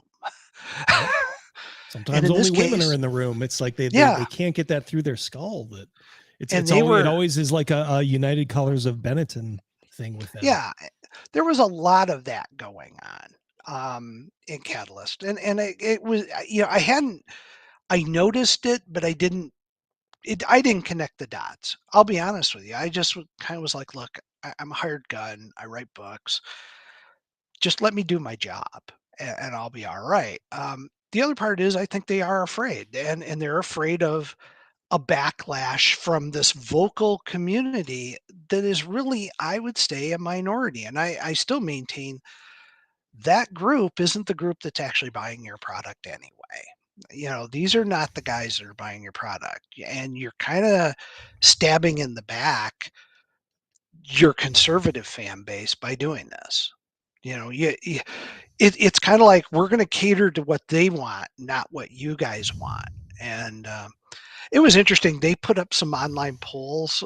Some of the fans did about whether they were behind it. And somebody, I'm going to assume it was Catalyst, was buying bots to load up the polls. Oh, jeez. And there's actually like a YouTube up there where they showed like, hey, 30 seconds ago, 86% of the people said firing Blaine was wrong. But then somebody just dumped 3,000 votes in. For the other like side. Election night 2020. Yeah, it was like I totally understood what was going on, in 2020. And it was kind of funny to watch them try to manipulate all this. And I was like, I didn't get why they were doing it. I still don't understand what the logic was in that. But I moved on. I was approached by 5 different publishing companies when this happened, who said, we really don't give a shit about your politics, or better yet, we actually like your politics. That's good to hear. You know, it's good to hear that there's both. It's good to hear that there's some who are like old school, just like, whatever you do is your business. Just, write good stuff and we're good, and they were fantastic publishers, all of them. I had a series that was ready to go, called Land and Sea. So I was in literally a situation where I got to talk to 5 guys, figure out which one I wanted to go with, type thing. And I went with Wargate, which was a great move. And starting in January this year, we started releasing the Land and Sea series. We did 6 books this year in Land and Sea. Those are all this year? All this year, starting in January. 6th book dropped yesterday. So it's, I'm doing exactly what I want to do. I'm reaching more people now. I'm selling more books. I'm making more money. I can't describe it to you. It's honestly, things are going better than they've ever gone. I'm still writing the Blue Dawn series. I just yesterday finished editorial pass on book 5 of that. So stuff is just happening. I'm showing everybody, of course, right now the Land and Sea, and this is the one before I interviewed you, because you were kind enough to contact me and say, hey, I really like your stuff, which really meant a lot to me. I first became aware of you, Blaine.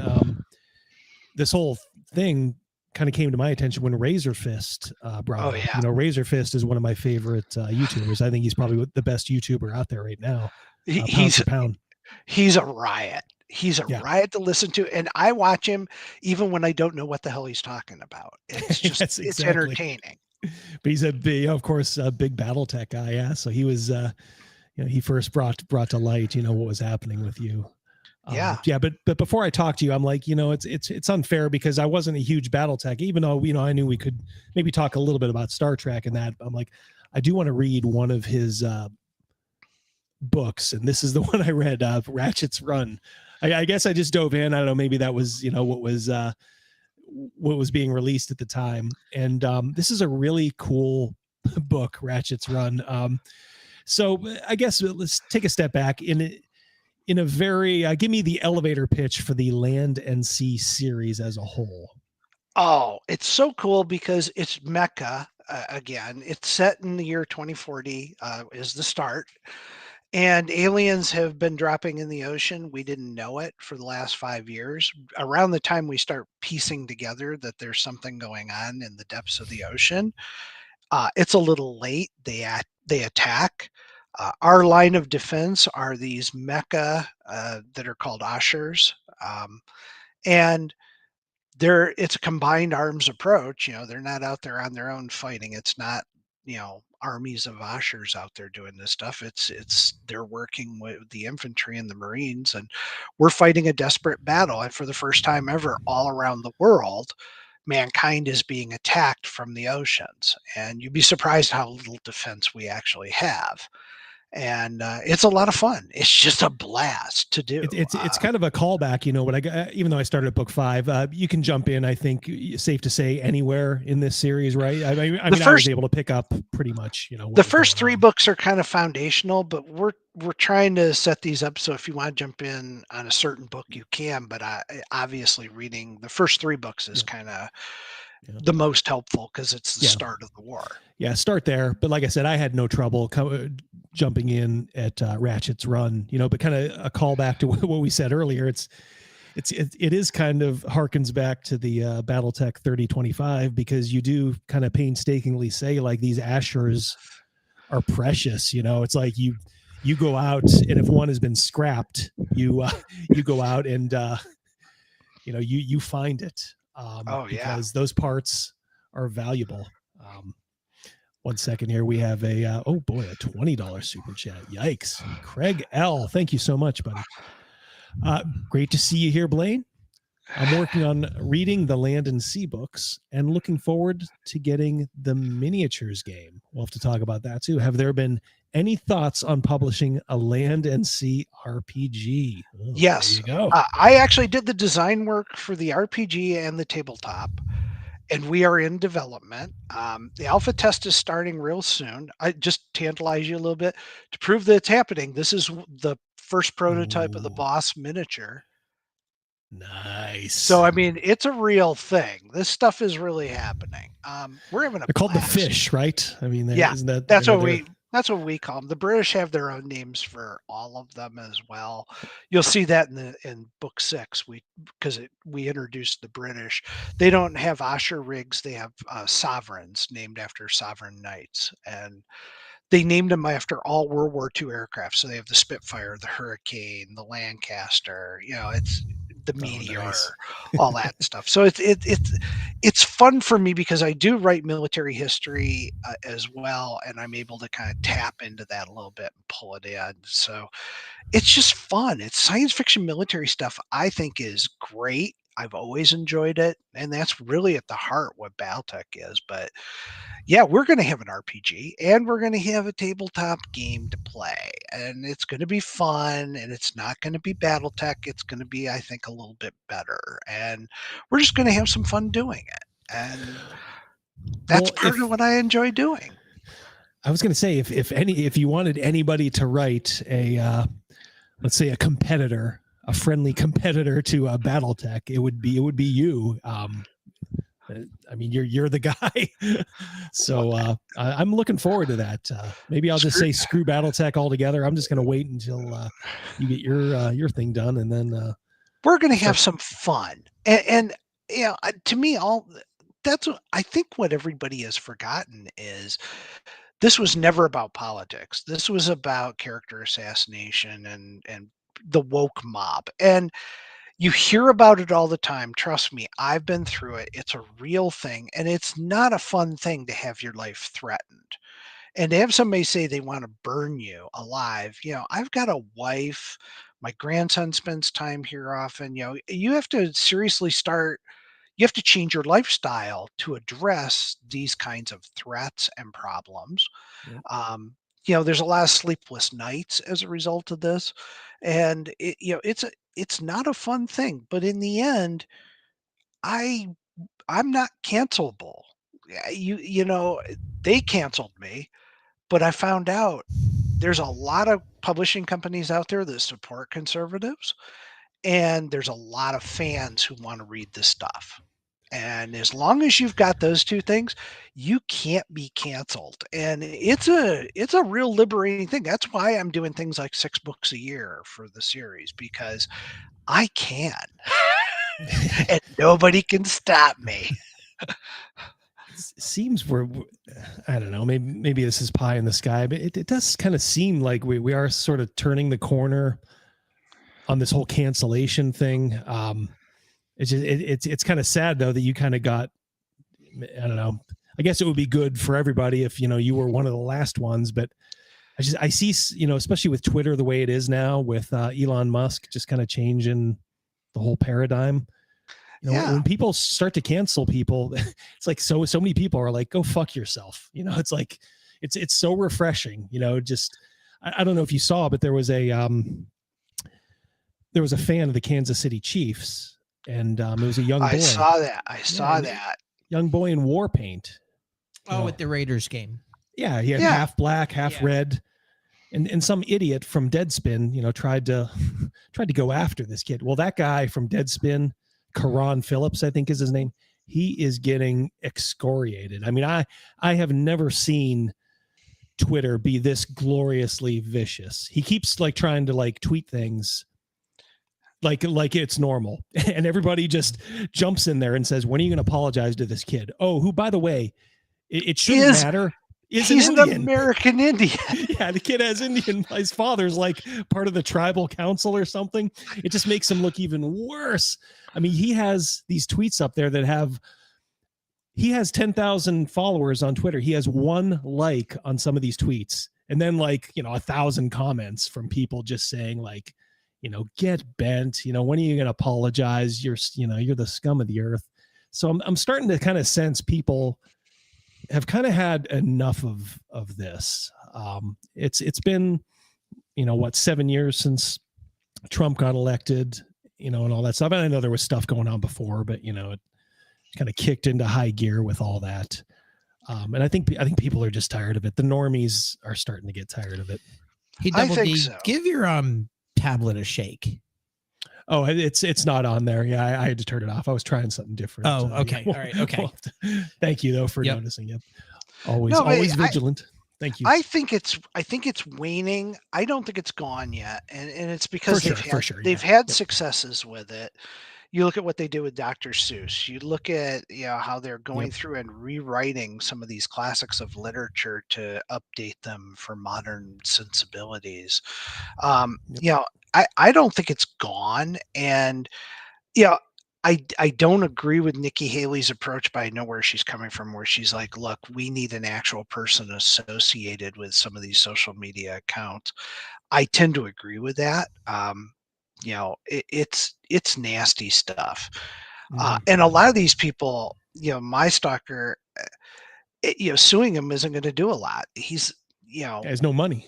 Yeah, there's no money there. I mean, this isn't somebody who's contributing to society in any meaningful way. The only place that these woke warriors or these social justice warriors have any meaning is on the internet. Once, if outside of that, they all hold either no job or a menial job. They don't contribute to society in any way. They don't even live by the standards and values that they propagate that they have. They aren't donating all of their money to green initiatives and stuff. They're driving cars that are gas guzzlers and stuff. They're not living by their own ideals. When I hear somebody's a male feminist, I immediately start thinking, so how many women have you sexually assaulted? there's how many times is it discovered? This very vocal, male feminist. They're projecting something. They're covering for something that they did earlier in their lives, or maybe an urge that they have. Yeah. Look, I'm thankful being a child of the 80s and stuff. I'm really thankful we didn't have cell phones and video recorders with us. Yeah, for sure. Especially at numerous fraternity parties. I assure you this would have been bad news. But at the same time, I just think a lot of this has just gotten really out of hand. And I think these guys, they don't have any meaning outside of the internet. And I think sooner or later, these people need to be exposed for who they are, and they need their identities shared so that they can experience the counter the counter attack or the counter culture to this. Yeah, they've been playing stupid games now. They should start winning the stupid prizes. For sure. Yeah, for sure. I was, we've talked about it before, but the baseball pitcher Trevor Bauer, who everybody, was ready to demonize, a year or two ago. Including me. Yeah. Yeah. Well, hey, when I first heard about it too, I'm like, man, that's bad. But you know what? Credit to him, man. He sued her back and he didn't want one penny. He's like, I just want to have discovery and I'm not going to sign any non-disclosure. We'll just walk away, because he wanted to expose the chick and what she was doing and how she was set out to shake him down. It was freaking awful and destroy his life. What a monster! Yeah, it did. His professional career.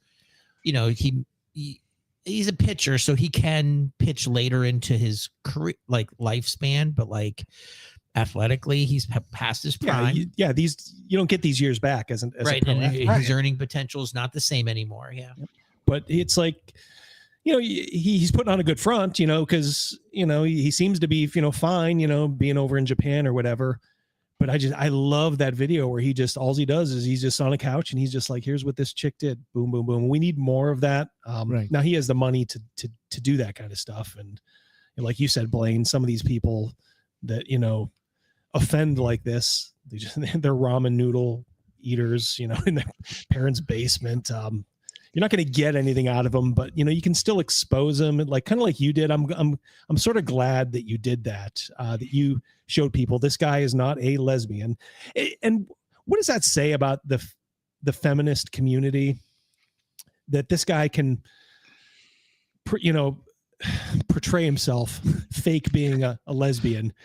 And it's just like nobody says anything about it, from that side. It's like, so what? I don't know. He also portrayed himself once I came out and said, by the way, this is who this is what he is. He then claimed he was trans. Of course. So, because, they have to play the role of victim, and that's that victim mentality. And I even in one of my blog posts said, I feel bad for the actual lesbian and trans community that, this person's claiming he represents you and is a bad actor. This is someone with an agenda, and it's not your agenda at all. I've tried to, we both have very close relatives who are gay, and, I've, with mine, I've just said, be careful. The people that you want to watch out for most are the ones that celebrate your sexuality a little too much. Yeah. Because that is all they see you for, and they are using you for their own purposes. My son hates Gay Pride Month, and he's gay, because he's like, the people that are in these parades and stuff do not represent me, and I don't give them the right to speak for me. They're not representative of the vast majority of the gay community. Well, and I the goal respect for so that. long was just equal rights, right? Yeah. We've got there. Okay. And that's, where you could say like, hey, the progressives were pushing for that. And maybe in this case, they had the right of it. All right. You can get married, you can, pretty much essentially be treated as, opposite sex couples and all that. Right. But that's where it should have been left, and now it's not about that. It's about special rights and going down that route. Yeah. Well, and people that claim they need that, etc., are rarely on the right side of history.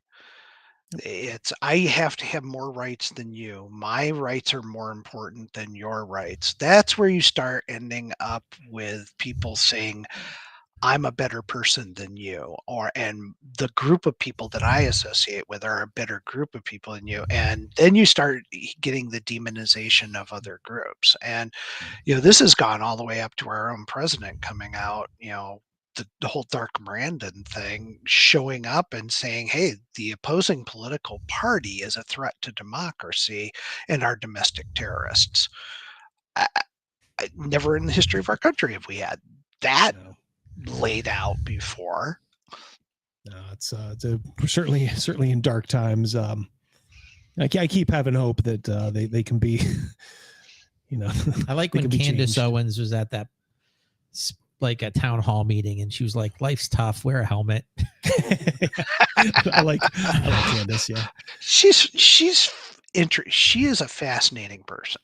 She's pregnant now, or maybe when she gave that speech at that college, she was pregnant. So I don't know if she's had her baby. So I don't know how dated that was.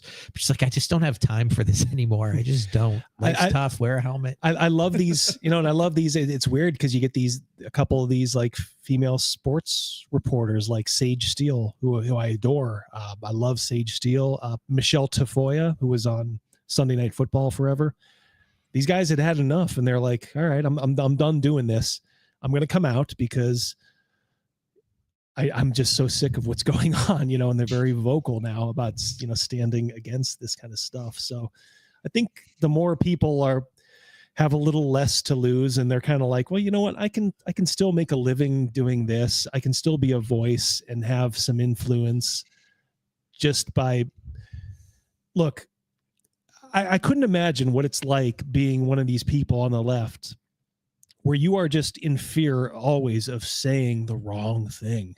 It is so liberating to just say, fuck you, to all these people, all this bullshit, go fuck yourself, jump in, go into Minecraft, build a wood chipper, take your little Minecraft character and jump into the wood chipper, if you know what I mean.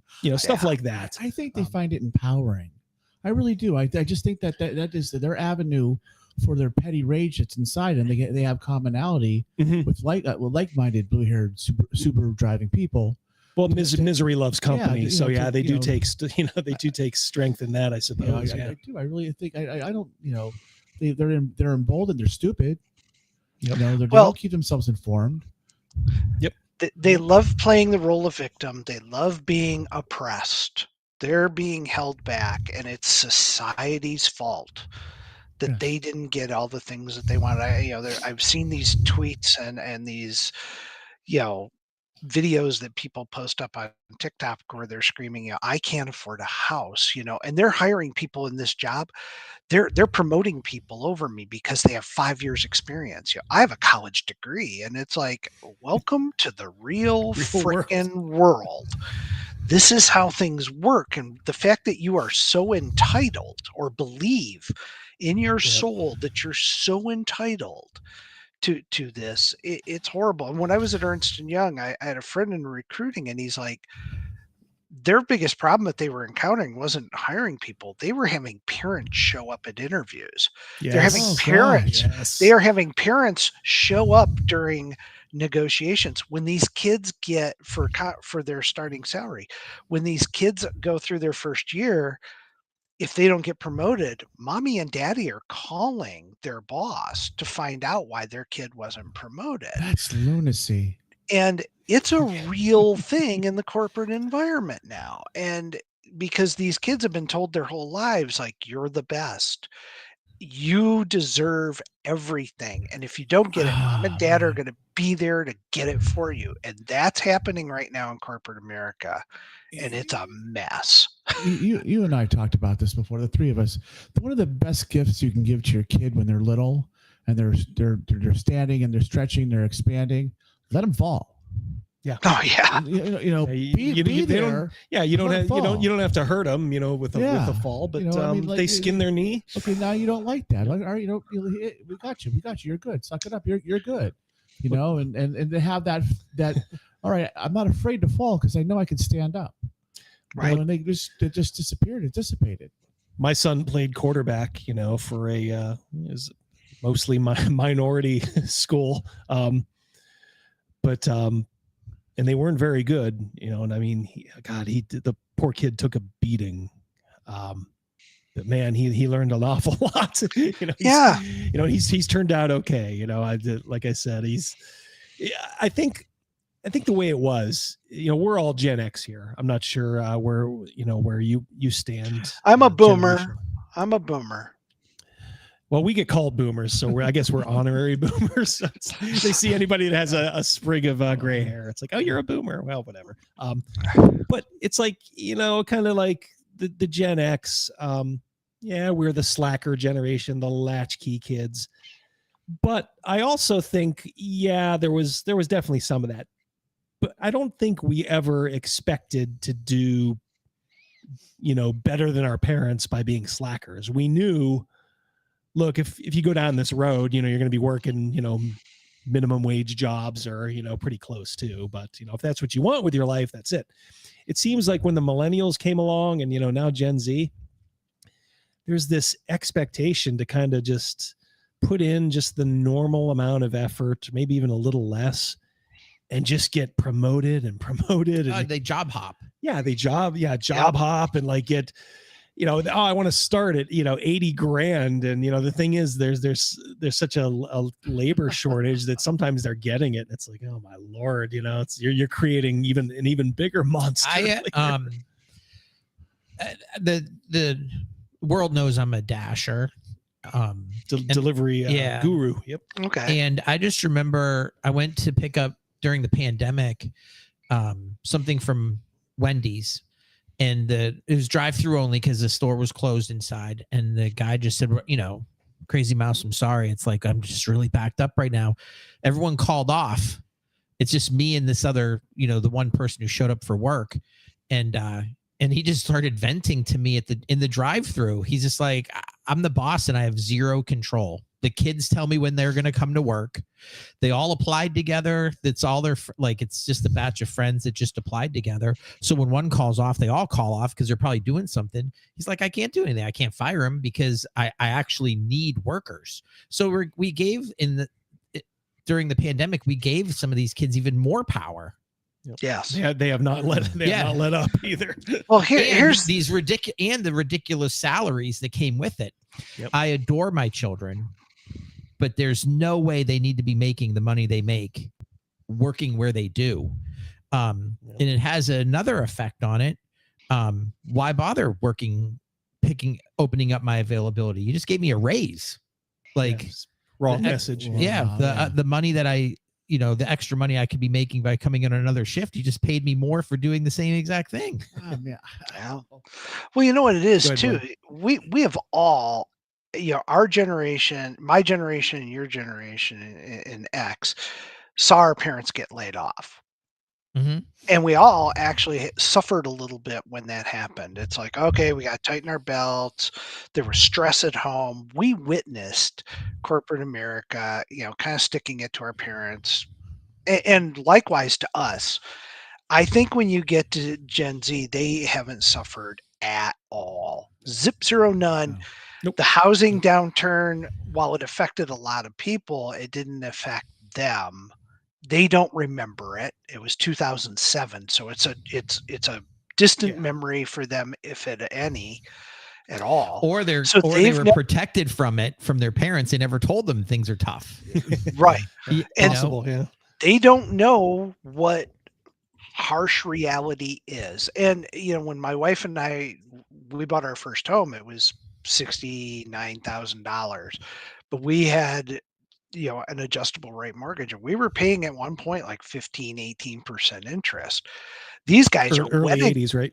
Right. These guys are wetting themselves on 5% interest right now. They're like, oh my God, that's the end of the world. I can't afford a house. And it's like, you have no freaking idea. We got ours, you know, this very house here, you know, we've been in it. We love it. It's in a great area. So we're kind of determined to stay here.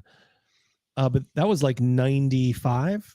We looked back, our first mortgage, 9%.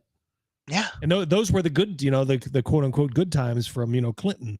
It was still 9%. Yeah. Crazy. These kids haven't suffered at all. Zip, zero, none. And they have no respect for the military. They have no respect for any institution out there. They don't yeah.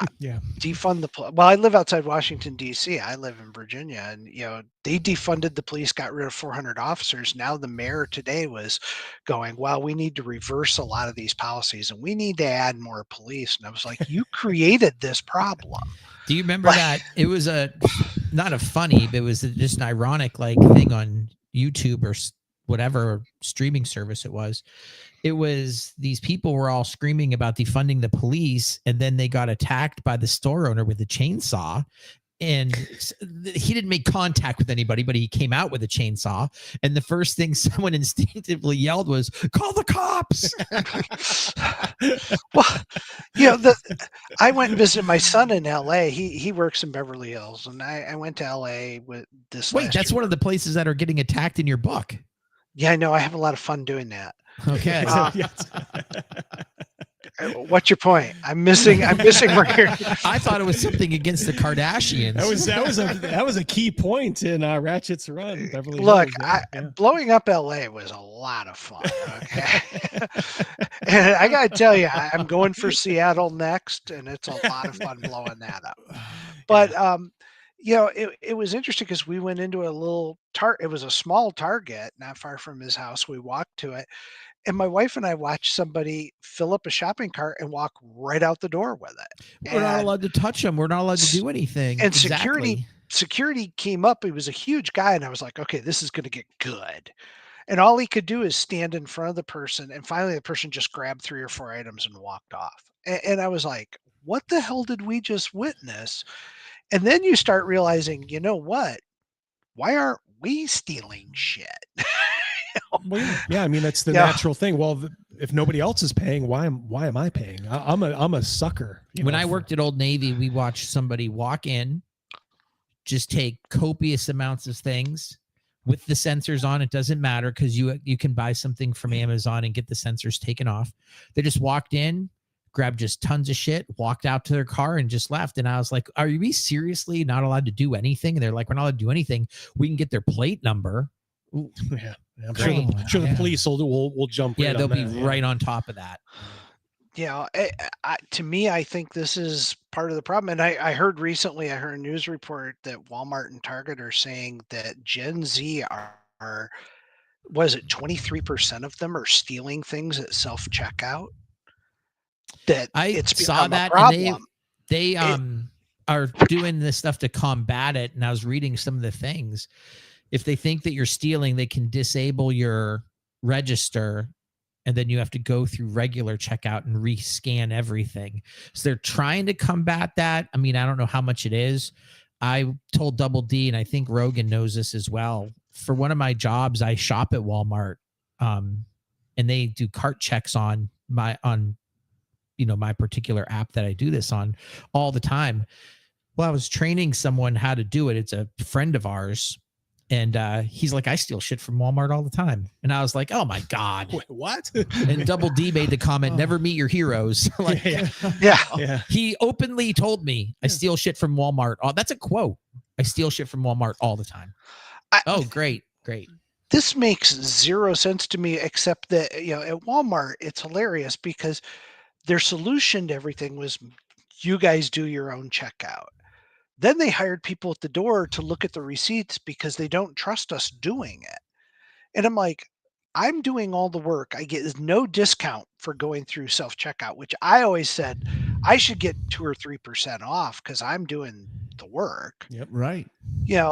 And now you're hiring someone to check me. Why don't you just hire checkout people? And then this stops being a problem. I think eventually it's gotta happen. In those self-checkouts at our local Walmarts, we have 5 of them in our city. I'm counting the one in the county. Those huge queues have 6 or 7 people walking around monitoring to make sure that things are getting rung up. Yeah. Why don't they just open a register? You have 6 people waiting there anyway doing it, and the greeter. Well, they're on their phone. They're just on their cell phones. It's like every time I look at one, they're just looks like they're on their phone. Well, like... Double D, I'm going to have to respectfully disagree with you on that. That is actually the thing, to look at all the things that are supposedly being scanned at the self-checkouts. Oh, there you go. That they can disable to go over. So it might look like they're on their phone, which I don't doubt that some of them are. But however, some that of them is could be legit, actually they're doing their job by watching the stuff that you say you're scanning. Yeah. So it's bad. And I think this younger generation doesn't have an appreciation for the stuff that they're doing online. They don't have an appreciation for any of the institutions that make up our country. They don't respect our history. Their whole version is our history is flawed, and everybody that ever was involved in our history is flawed. They're not equipped to be handed the reins when we pass. I think one thing about that, what you just said about there's no consequence like for the things that they do online. I'm going to take what you just said. I'm going to extrapolate it to OnlyFans. There's going to come a point where so many people have done OnlyFans that it's not going to become a big deal anymore. I'm against it because I have we all have daughters, but that just is in the back of my head, like Feet Finder, this and that. There's going to come a point.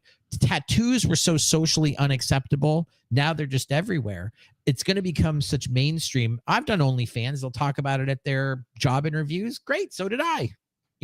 Hired. We have something in common, because there's going to come a point where it's not going to be a big deal anymore, because so many, there goes, Crazy Mouse promoting my OnlyFans again. Thank you, Bleeker. But it's going to come to a point where it's not a big deal anymore that I had an OnlyFans account. And then we wonder if we want to take this a little step further. Why guys are having such a hard time, with young women when they have young women have this unrealistic expectation of who and what they are, and they're just dudes are just being smashed down. So here in Virginia, we had a woman running for the state house who was on OnlyFans doing sex with her husband. And it came how they never found this in her background. Like they never asked the question, apparently, or they asked the question and said, maybe no one will notice. But it came out during the election and she was kind of surprised, like that she lost. Like, hey, I was just having sex with my husband. What's the big deal? And it's like, people were paying to watch it. People were paying to watch it. But I blocked my son and his friends from being able to access my account. Yeah. Right. Was it even close though? I mean, it seems like nowadays it's like you could do something like that. And it's like, yeah, well, you still get 45% probably. Yeah. It's wild. It absolutely blew my mind. Yeah, I mean, I don't know. I keep thinking there might be a boomerang back, but I don't know. You look at there's two ways you could look at it. You look in Western Europe. That question might be for Blaine. I don't remember if she may have been a teacher. I don't remember. I think she might have been. She was in the Richmond area. I know that. There was a story, but I just remember it. This woman was a nurse. And she made way more from her OnlyFans than she did nursing. God, yeah. And they're just like, you have to make a choice. And she's like, seriously? I'm making like $1 million a month on OnlyFans. Well, or not a month. I'm sorry. I made $1 million last year on OnlyFans. I make like $200,000 doing this. It's a no-brainer. Like I said, you look at how Western Europe has kind of gone, and they kind of seem to just keep going further left and just kind of corroding, and nothing ever changes. But then, you do look and you see something like Argentina recently, who was 80 years of Peronist politicians. And then all of a sudden they finally hit the wall and said, we have had enough. Because as I'm sure, Blaine, obviously, these leftist regimes, they end up being so full of corruption. Because that's the kind of people that is attracted to that philosophy. And they finally just said enough. So they elected the most libertarian, kind of right-wing guy who's like, what my thing is? I'm going to get rid of everything. And they're probably like, give it a try. Let's see. Well, you look at Ireland. But then you look at Ireland, where Ireland's now going to ban speech. That's what I mean. I throw them in with Western Europe. It just, I don't know what it is over there. And maybe it's just because of the wars and all that. They're so timid to like embrace anything they consider right wing, because it may bear resemblance to the bad guys in the 1930s. I want to tell them, of course, the bad guys in the 1930s were out and out socialists. I mean, you can call fascism whatever you want. It's a socialist. ILM. Yeah. ILM. Yeah. Irish. Yeah. Well, that's hate speech now. Yeah. They just declared that that's not a lie. Somebody put that in graffiti on a wall, and the police came out and said, we're treating that like a hate crime. Wow. So that's, look, when the police turn into stormtroopers, they are no longer your friends, and you must treat them like stormtroopers. That's all I'll say. Pew. Oh yeah. Hey, I mean, it's I have great respect for people who keep the peace, but when they go over the line and they're propping up, these unjust laws that are just so undemocratic. I'm sorry, they're not doing their job anymore. So I don't know. Well, I got to tell you, see, I had come at it from a different perspective, I was an early Star Wars fan from the get-go, but I will tell you this, my jaded view as an author looking at now, I'm not necessarily convinced that the Empire were the bad guys here. And let me just tell you.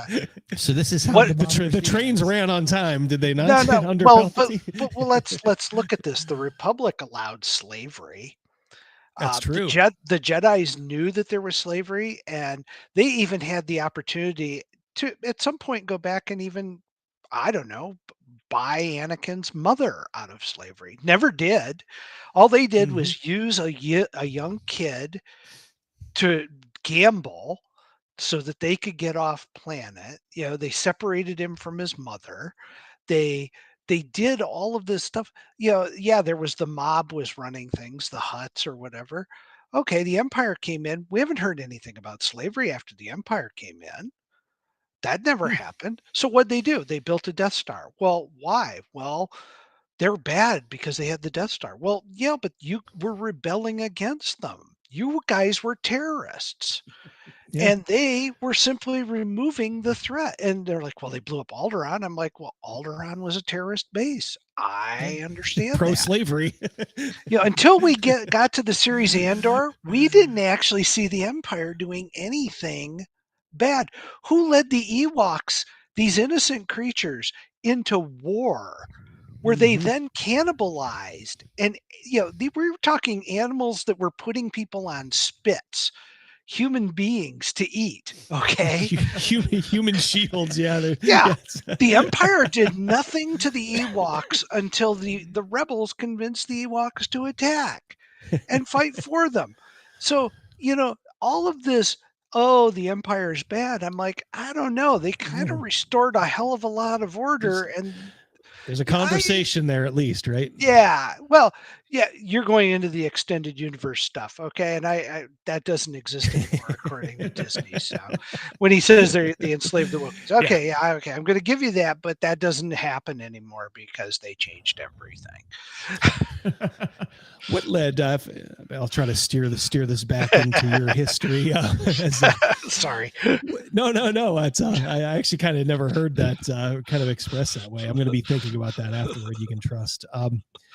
You have this business background, but yet you have spoken at the U.S. Navy Museum. You've spoken at the Smithsonian, at the Maritime Museum.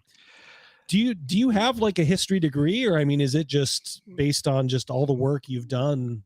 I decided I really wanted to be a historian, but I looked at how much money they made in the 1980s, and it wasn't good.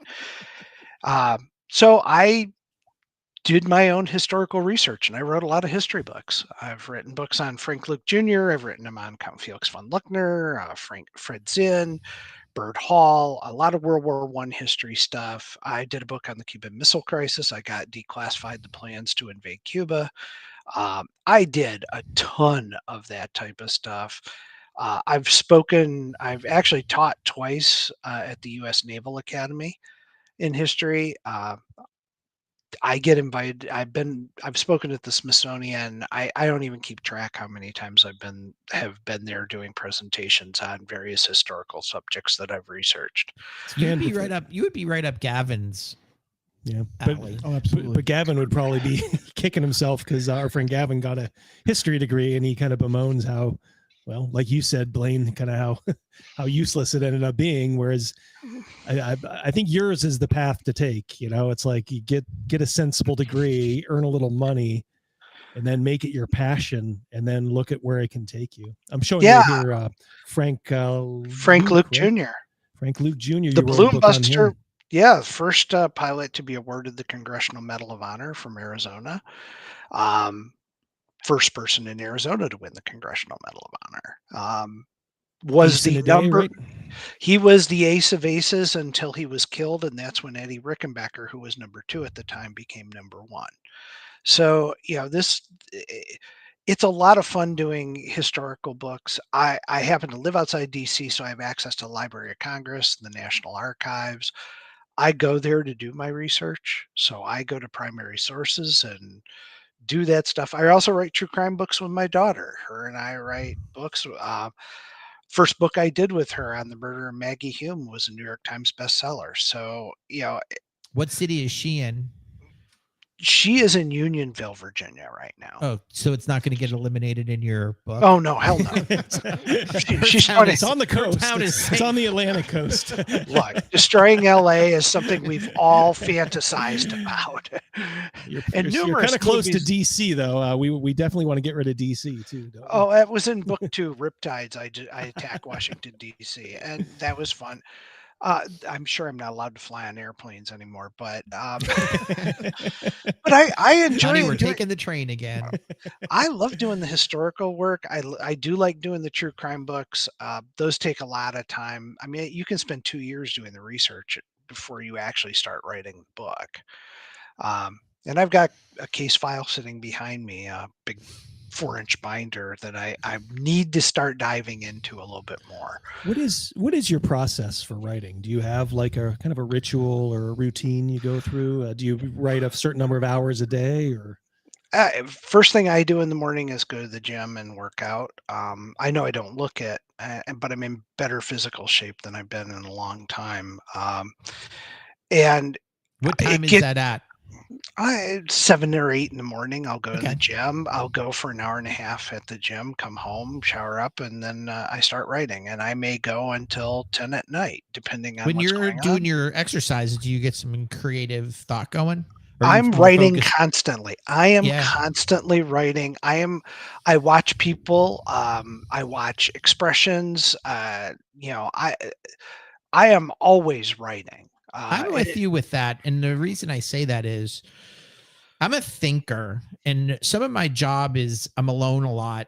I interact with the community just a ton, but my job is kind of mindless when I'm grocery shopping for a customer. And I'm a people watcher as well.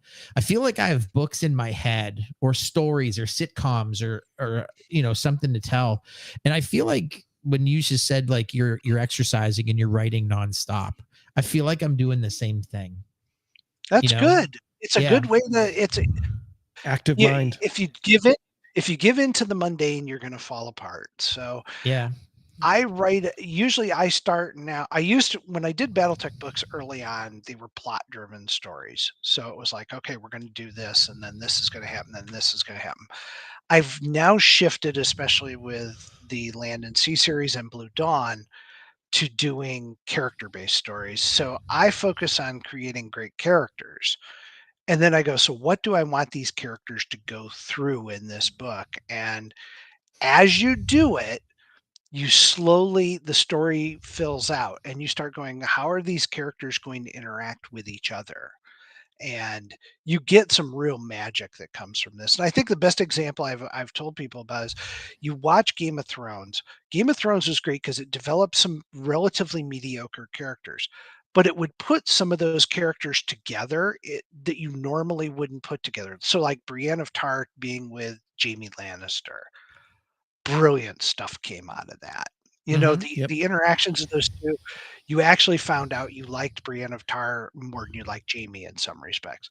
Then you have Brienne going with Podrick Payne, and it's like the combining of the characters in that way gives you better stories to tell. And so I start with a framework of I know kind of where the story is going to go, but I create the cast of characters, and I spend a lot of time with those characters, and I have to put those characters through a lot of hell in some cases before they can emerge at the other end. And I go, where are these characters going to go in their arc? And it's just a fun ride for me.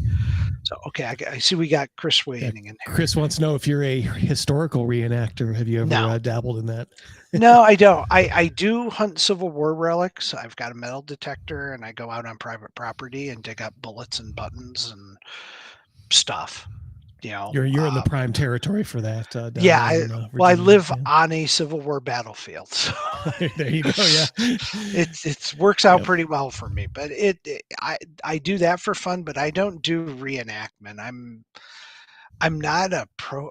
People always say I'm pro Confederacy because I was against the statues being torn down, and I'm not a pro Confederate person. I just believe these are one of a kind works of art. As a historian, especially a military historian, I've read their dedications that were made at the time, usually in teens and 20s, and they never mentioned slavery or anything, is we were put up by soldiers who served under a lot of these men and said, I'm against this happening. I think a lot of this gets distorted and twisted into doing this stuff. But I just never thought about putting on a uniform and going out in a field and sweating my balls off. That just didn't seem to have a lot of the joy didn't seem to be there for me with that. Yeah, the statues, that's, I think a lot of that was kind of also part of the healing process of the nation. Nobody thought twice about it. It was, look, when it was over, obviously it's bitter 4 years, but yeah, you acknowledged, like, all right, well, you know what, you guys fought bravely, we fought bravely. Let's try to heal the nation again. And we will acknowledge, those that fought bravely. And, it took someone as narcissistic, as, the millennials and now Gen Z to just kind of turn that on its head and just make it something that it's not. They've lost sight of the realities of even the time. At Appomattox, when Lee was riding off, the Union troops started to cheer, and Grant came out and said, "Stop cheering. We are not going to exalt the defeat of our enemy. The Confederates have behaved honorably, and they are now our countrymen again, and we welcome them with open arms." And that was Grant's perspective. If anybody had a good reason to be pissed off at the Confederacy, I guarantee you it was, Ulysses S. Grant. And he realized that the path forward was to heal. These people have literally picked the scab on the Civil War and opened that wound all up again, and then decided, hey, we're going to go for Thomas Jefferson. But you'd almost think they don't Teddy want to Roosevelt. Heal. They want to tear things apart. Ironically enough, the way the Confederates did in the late 1850s. Is it true when people always say like Lee was the better general, but Grant won the war? I will say this, from a strategic perspective, both men were probably equal. I think Lee should have lost several times. He was up against inferior generals. Grant understood that, once you stop paroling their men, once you force Lee to constantly be moving and retreating towards Richmond, he knew once he got him in Richmond, it would become a siege and eventually they would win. Grant knew how to bring the entire force of the North to bear on Lee, which no general had done prior to that. They thought they were going to fight a battle, and that battle was going to determine the victory. Grant understood it was going to be a long and painful campaign, but he had more men, he had more material. The South, they were out of soldiers. It's a lot like Ukraine is now. Maybe that's the point. Like Lee was so up against it, and he still kind of hung in there. Yeah. Everyone loves the underdog who kind of hangs in there and makes a game of it. They always get the Cinderella story. Yeah, this kind of quasi Cinderella.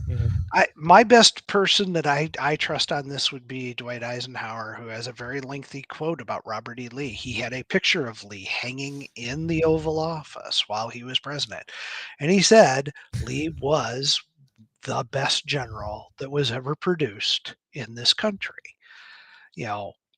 You can sit and argue all you want that this concept that Lee was a traitor, etc. Nobody from the Confederacy was ever charged with treason, including, I might add, Jefferson Davis.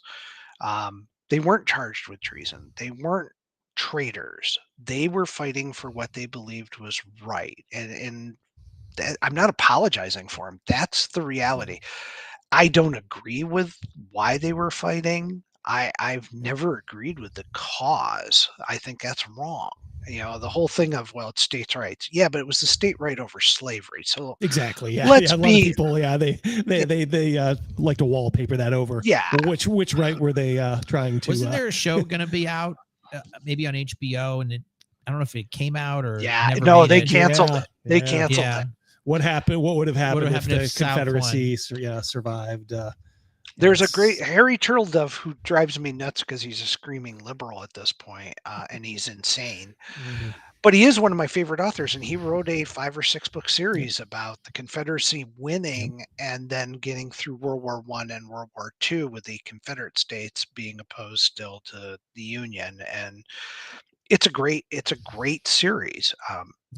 He's crazy now, but that's a shame. I think I have one of those books too. Yeah, I think I might have read it a million years ago. But, I gotta say, it's what you were quoting Grant there. That was a very powerful thing he said back then, and I'm sure it resonated, during that period of time. And I did think it's appropriate even now, unfortunately, because we are so divided. We need to take a step back and say, listen, stop. We have different perspectives, but that guy right there is not your enemy. Took a lot of bloodshed to get to the point, though, where we were finally like, all right, we need to heal now. It's and scary thing. And you got to remember, if the war, let's say at Bull Run, the first Battle of Bull Run, the Union had won and defeated the Confederacy, the problem would have been even worse because the nation had to shed a lot of blood and be tired of war and sick of the conflict in order to be able to move forward. We haven't reached that point with what's going on sociologically yet. That's why I explore in the Blue Dawn series doing a second American Civil War and say, fine, let's give the progressives everything they want. And gee, it turns out it's a totalitarian regime. When you're old enough, because of your age, did you enjoy that TV show North and South? I at the time I enjoyed it. It was good. I mean, I will say I was much more moved with Ken Burns' documentary on the Civil War. And I have a copy of it here in my library that I play every now and then. One of my earliest memories is watching North and South with my mom. Patrick Swayze, right? Patrick Swayze. Oh yeah. Yeah. All right. So like Blaine said earlier, he's got 2 lines of books. If you just kind of like the straight military stuff, maybe Land and Sea. And by the way, the links for these is in the description of the video here. What a great Christmas gift. Exactly. Yeah. For yourself or someone else. Absolutely. The neighborhood. Yeah. The neighborhood. Yeah. Well, everybody's stocking. The best way to fight wokedom is support creators. Yeah. Especially, let's be fair here, objectively talented ones. Like I said, I read Ratchet's Run in Land and Sea. I can unqualified, recommend it. It's fantastic. I didn't bring anything for potluck, but I brought this book. Yeah. So you have the straight military stuff, and I think a lot of you guys will like that. Not much in the way of politics there. It's just kind of a grunt military thing. Is that fair to say? Blaine? Yeah. There's no politics in that. Yep. But if you do want to venture into it. Oh, Blue Dawn is all politics. It's political thriller. Yep. It's got a military aspect to it, especially as you get into the second book on, but it is the political machinations between, patriots and tyrants. And it's fun to explore. What's been frightening is the number of things I got right. So there's a Truth Reconciliation Committee in there that clears all the make sure that the propaganda happens. And I had that in the first book and sure enough, Elon Musk has told us, the government was working behind the scenes, and Biden tried to implement a governance board, didn't he want to subpoena Twitter to get anybody who was liking the tweets of President Trump? Did I read that actually right? Was the prosecutor who's going after Trump. They announced that today. Okay. That he wanted to get all of the people that said likes. And the things that I've gotten right have been creepy, right down to when New York was pushing to do away with wood-fired pizza ovens. I actually had that in the second book. So you're like the Simpsons. Yeah, you're like the Simpsons. Oh, I'm worse. I'm we have a question for you, Blaine, from across the globe. Let me put it up there for you. No, actually, Lee had slaves at one point. He got rid of those slaves. he advocated at the end of the war. He was so short on manpower. He advocated offering slaves freedom if they would fight for the Confederacy. And I think a lot of people have confused that with he was anti-slave. Lee was more pro-Virginian than he was anti-slavery. He just was against, anyone striking out against the state of Virginia. Did you ever play Avalon Hill Gettysburg? Yes, I did. I did the old white and blue box version of it. I don't have it on my shelf. I still got it. I was more Panzer Blitz, Panzer Leader. Those were my first games, and Tactics 2. Tactics 2 was always a blast. I've got a stack of stuff on the shelves. I love Tobruk. I've never played all of the scenarios for it. I did Squad Leader for a while. I actually played with John Hill, who wrote Squad Leader. Got to play with him. I've actually played D&D with Gary Gygax at Origins in 1977, which was crazy. He was Shit. He was That's actually what you should have led with today. I'm sorry. He was my dungeon. He was our dungeon master, and it was a blast. Man, you were like my teenage daughter with that one. How was work today? Blah blah blah blah blah.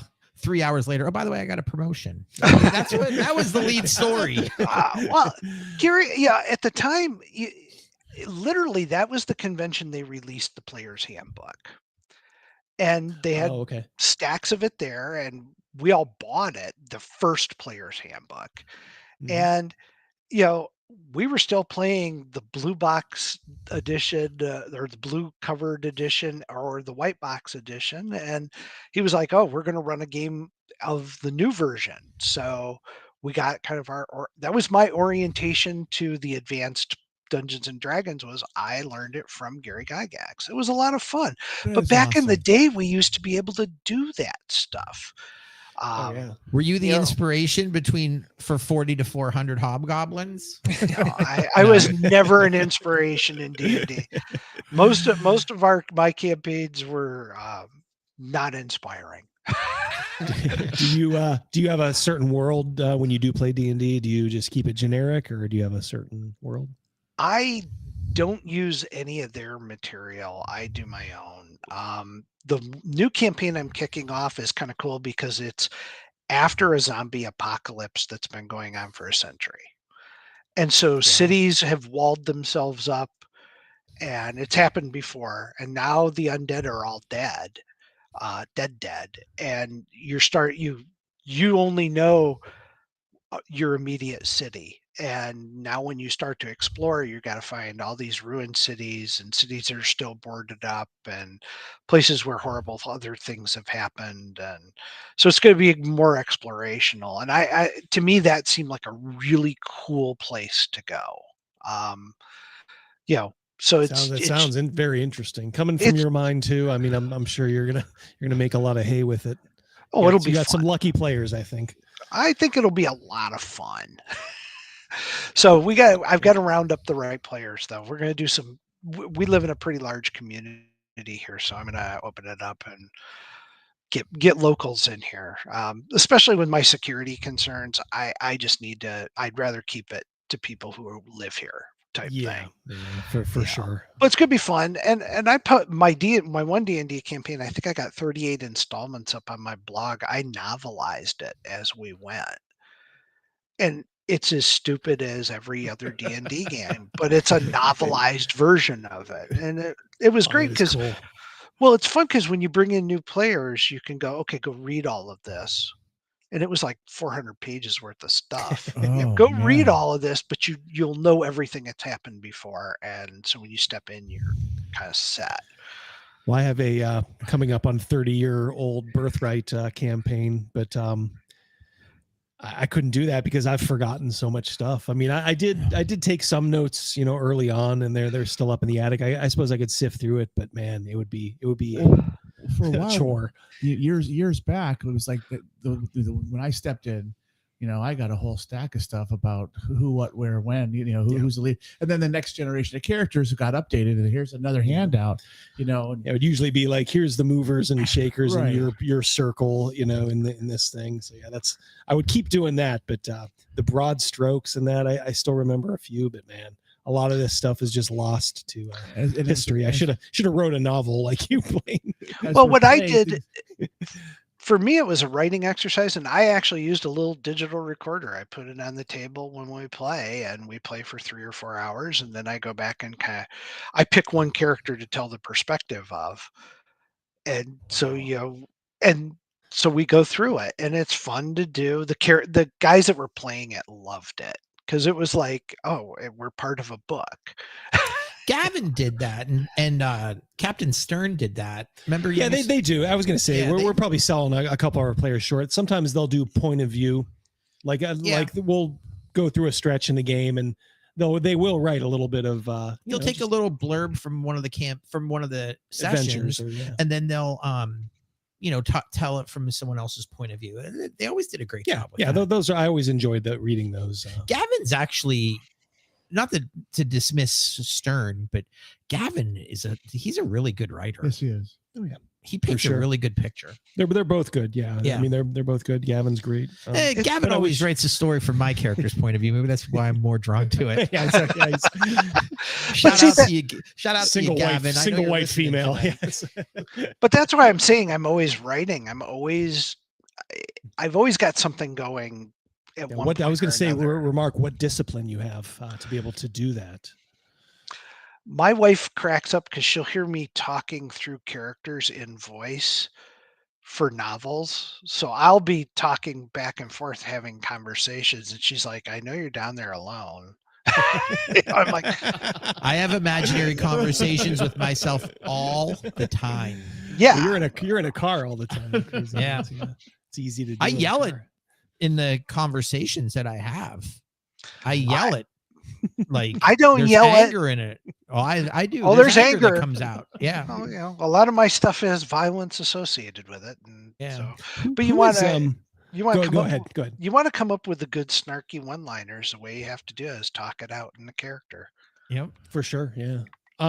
We ventured a little bit into history. Just straight up, do you have a favorite historical figure? I wrote the story of Count Felix von Luckner. It's a book called Cruise of the Sea Eagle, and hands down one of my favorite historical characters. This is a guy in World War I. While they were doing merchant raiding, he took a 3-masted windjammer. Oh, jeez. He pretended to be a Norwegian ship to the point where he had his one crewman dress as his wife, and they sailed through the British cross-dressing. They sailed through the British blockade, and they had their guns were hidden on this ship. But it was a classic windjammer. They sailed through the Atlantic. They captured ships, captured their crew, held them as prisoners, sank the ships. And they only killed one person during their entire voyage, but they captured, I think, 350 some people over the course, sank 13 ships, sailed around Cape Horn. By then, the U.S. got into the war so they could start raiding U.S. ships. The ship got shipwrecked on an island, like Gilligan's Island, okay, out in the Pacific. He took one of the lifeboats, left most of the crew there, took a skeleton crew, sailed across the ocean, got as far as New Zealand, got captured, and they finally figured him out, put him in a prisoner of war camp. You'd normally say the story's over. No. Von Luckner puts on a Christmas play and uses that as cover to escape, like Colonel Hogan in Hogan's Heroes, out of the camp, gets caught again, put back in the camp. By then the war's over, and his crew, they commandeered a ship from their island, and they made it as far as Easter Island before they shipwrecked again. The whole crew gets back. So then in World War II, he's fallen out of favor because he's not a Nazi. He's aristocracy. He's a count, and he's super famous. Lowell Thomas wrote 2 books on him, and most of them, it's full of his bullshit versions. I had to really dig to get to the true story of Von Luckner. But in World War II, he ends up in Halle, Germany, his hometown. And when the Americans show up, he sneaks through the German lines, meets with General Terry Allen, and brokers the safety of getting the Germans out of his hometown saved his hometown from being leveled. I mean, That is pretty freaking this cool. guy, you know, you could, and it was funny because publishers resisted me doing the book because they're like, well, can you do it but make him an American? And I'm like, it's a true story. So no, I can't do that. But I found just a ton of material. It was my first historical book that I did, first military history, and I love it. And it would make such a good movie. It's just full of, it's the characters that are involved with this. It's just wild stuff. I think it's, to me, it just sticks with me. And I just, if I ever got a chance to meet one of the people I've written about, he's way up on the list. Is there a do you have a favorite historical era? You know, are you more of a World War I, World War II? You know, I tend to Civil write War? World War One. I kind of figured that. I write a lot of World War One. I don't know. I guess it's because it's an unappreciated war. It's like the Rodney Dangerfield of wars. You know, it doesn't get any respect, and it probably deserves a lot more.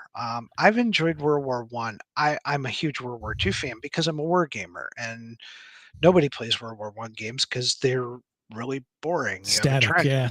You know, Very nobody static, moves. yeah. Although I play Wings of Glory, and I do enjoy that. You know, it's a great, you know, flying World War One aircraft around and stuff is fun. But I favor World War II, but there's so many people that write, and they have so many little niches, etc. And I read a lot of American Civil War. I'd love to do stuff, but that community's batshit crazy. They have a lot of forums and stuff, and a lot of self-proclaimed experts on every aspect of that war, to the point where it's almost an impediment for anybody who wants to write it, you know, jump in on that. Good night, Chris. Goodbye, Chris. He was nicknamed the Sea Devil. Yes. The Sea Devil. Oh, you're looking at doing some real-time research. Yeah, I'll have to look into it. I have heard the name. Top of my head. I have heard that name before, but I had no idea of his exploits. So yeah, I will. What is the name of your book on him? It's called Cruise of the Sea Eagle. His ship was called the Zjadler, but that's German for Sea Eagle. Yeah. But I found pictures that we've never seen before of the crew, including one of, you know, them dressed as Norwegians, complete with the wife, which is just it just every aspect of this. The fact that he's out in an era of the Battle of Jutland, you know, he fought in the Battle of Jutland at one point, but he was the only officer who had any sailing experience because he ran away when he was 13 years old to go to the sea. There's a chance that you were alive when he was alive. Well, it's when did he die? He died in 1966. Yeah, we were alive, but I wasn't aware of his story, but at the time, and the story's been twisted up over the years. So going to all the primary sources was just an absolute blast. I can imagine. Now, was he at Jutland with that old ship? No, he was at Jutland in a battle cruiser. Oh, okay. But you know, you're talking about somebody taking a wooden sailing ship out in that era, all the way around the world. By the way, you know, he sailed out to the Pacific. That guy had balls. That guy had fucking giant balls. Insane. Oh, it was. You know, it was a wild experience to do the book. I gotta read it. I'm not much of a historical reader, but that man sounds absolutely fascinating. You may have to make an exception for that. Oh, absolutely. Yeah, that guy had, he said, brass balls. Oh, absolutely. Well, I think we have taken up quite a bit here, more than I thought. The conversation was just flowing so freely. Well, I was having fun. I like that we never know what we're going to talk about. That's what I like. Yeah, I have some points here. Obviously, I know your highlights. We take those and throw them away, Double D, when you're not looking. But yeah, it was I had no idea you were you were kind of a D&D gamer still, and I thought you were just kind of like, oh, the FASA Battletech guy, and now just a writer.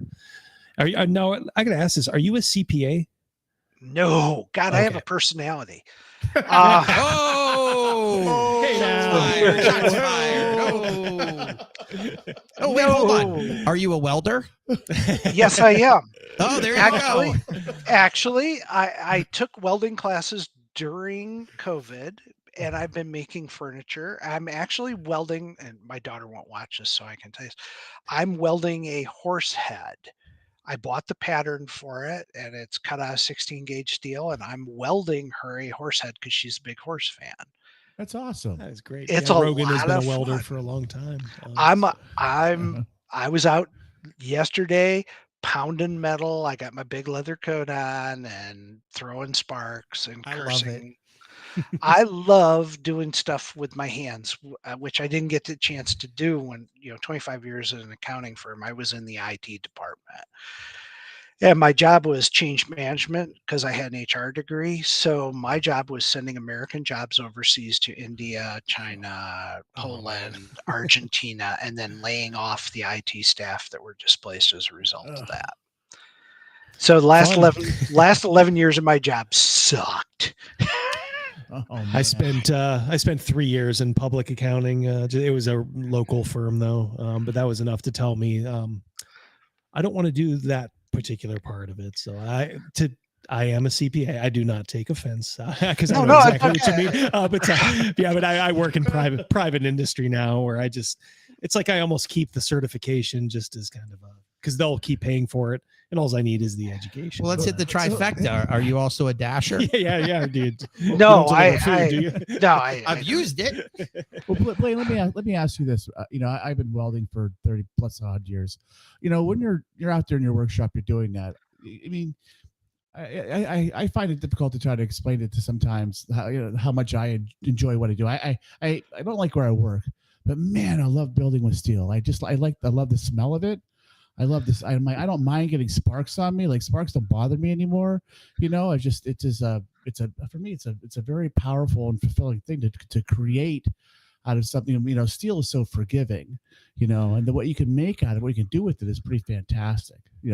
How do you feel? What's your, if you don't mind me asking that, Well, I wanted to build a game table. And if you go up on there's a blog post I have about my game table. You'll see one of my first welding projects. I did a 4x8 table and made it really cool and industrial. But I had somebody price it out for me, and it was like, yeah, I can build it. It's going to be like $4,000. And shipping's going to be another $1,000. And I was like, well, I'm just going to learn to weld. And I'll just make my own shit. What I found is interesting is I've done woodworking for years, and I find welding to be so much more forgiving than wood, because if you make a mistake, you can grind it out and start all over, or you can fill in the hole with more welds. And I love it. It's a lot of fun. I'm not good with stick welding. I do MIG. I'd love to get into TIG, but I have no reason to get into TIG. Someone just actually asked that. Yep. Yeah. I stick. I struggled with. I did flux welding, but it's hot, and so is stick welding. I mean, unbearably so. And I was taking classes in July in in a shop in Virginia with the local college. So, but I've been making furniture. I've been doing all sorts of stuff with it. I've been having a blast with it. That's cool. Yeah, you can make a proper captain's chair for that. I made Klingon battle cruiser. I'm not going to go get it, but I have a D20 that I welded that's this big out of steel. Oh, geez. How much is that weigh?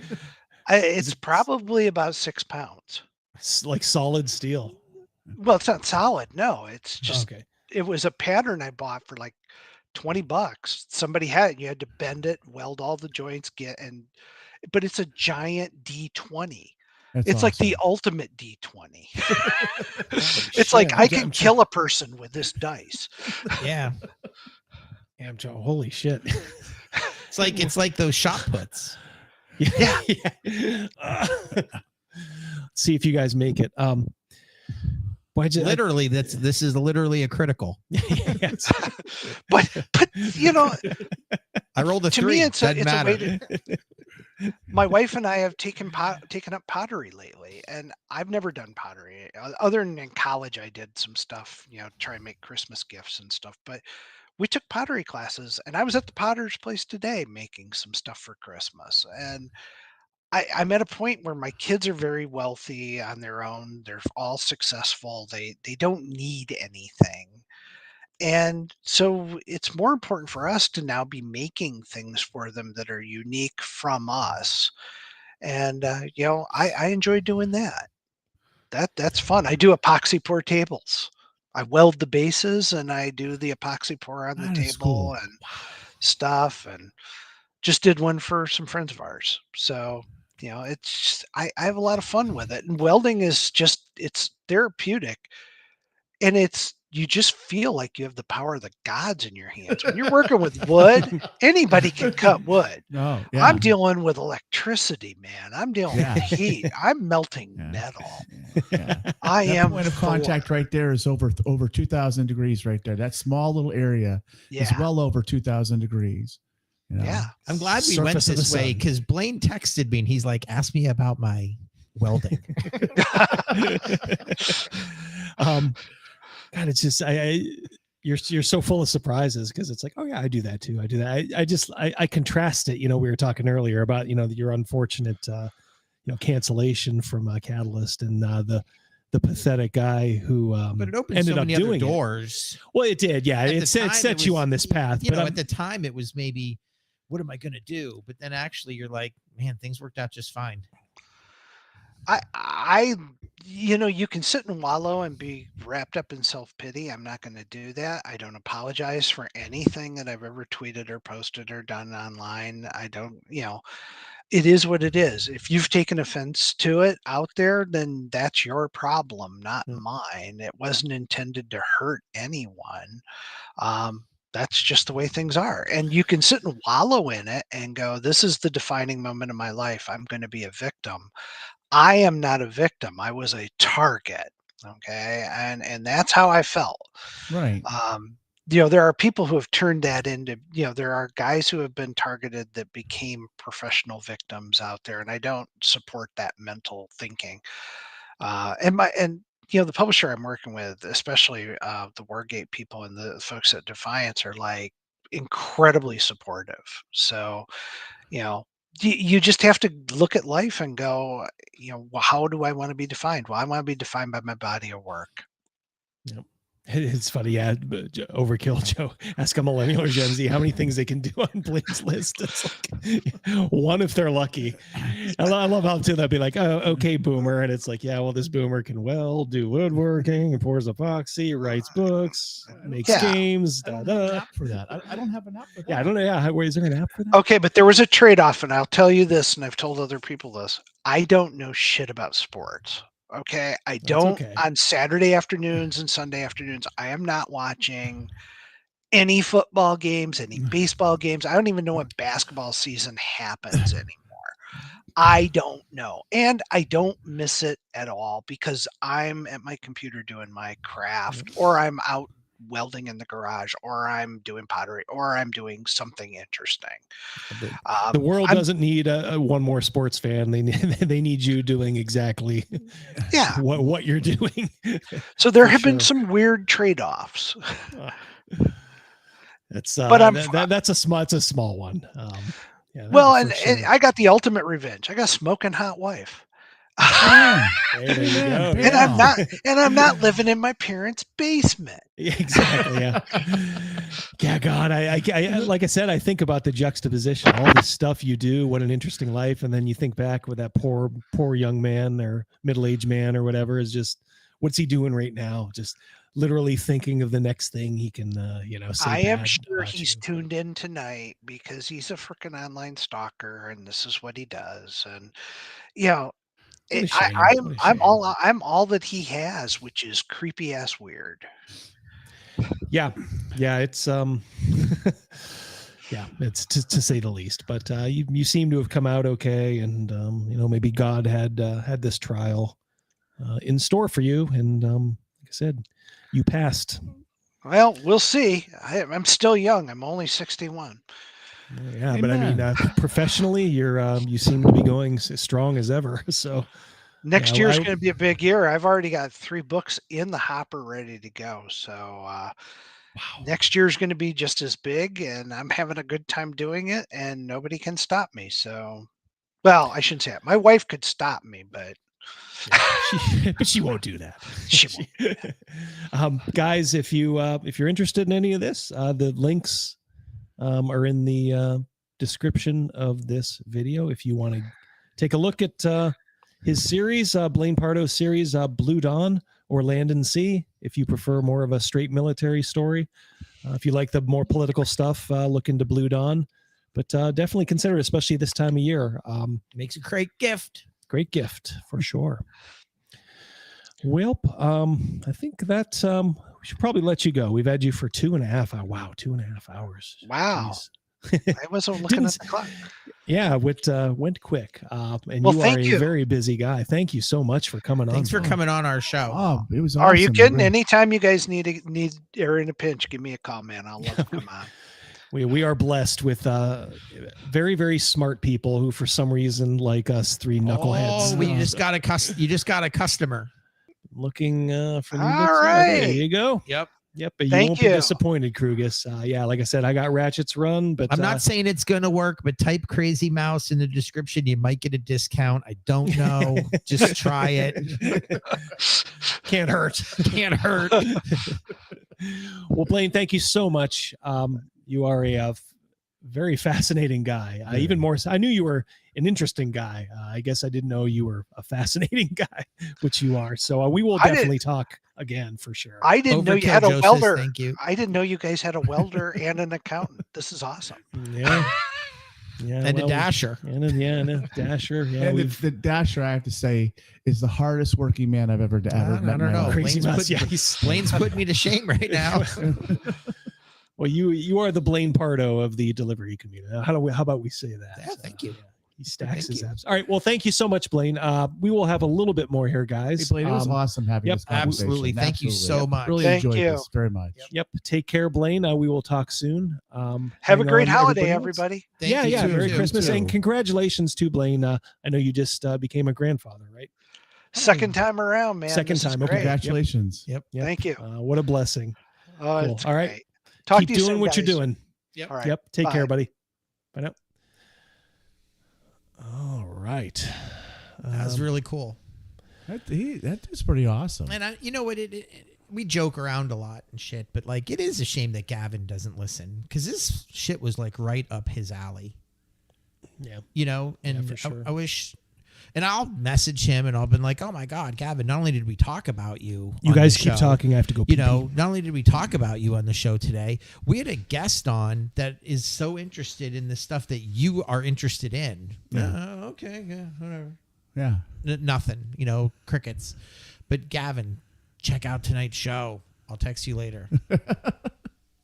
No, you're absolutely right. Yeah. I guess him talking about I forget the gentleman's name.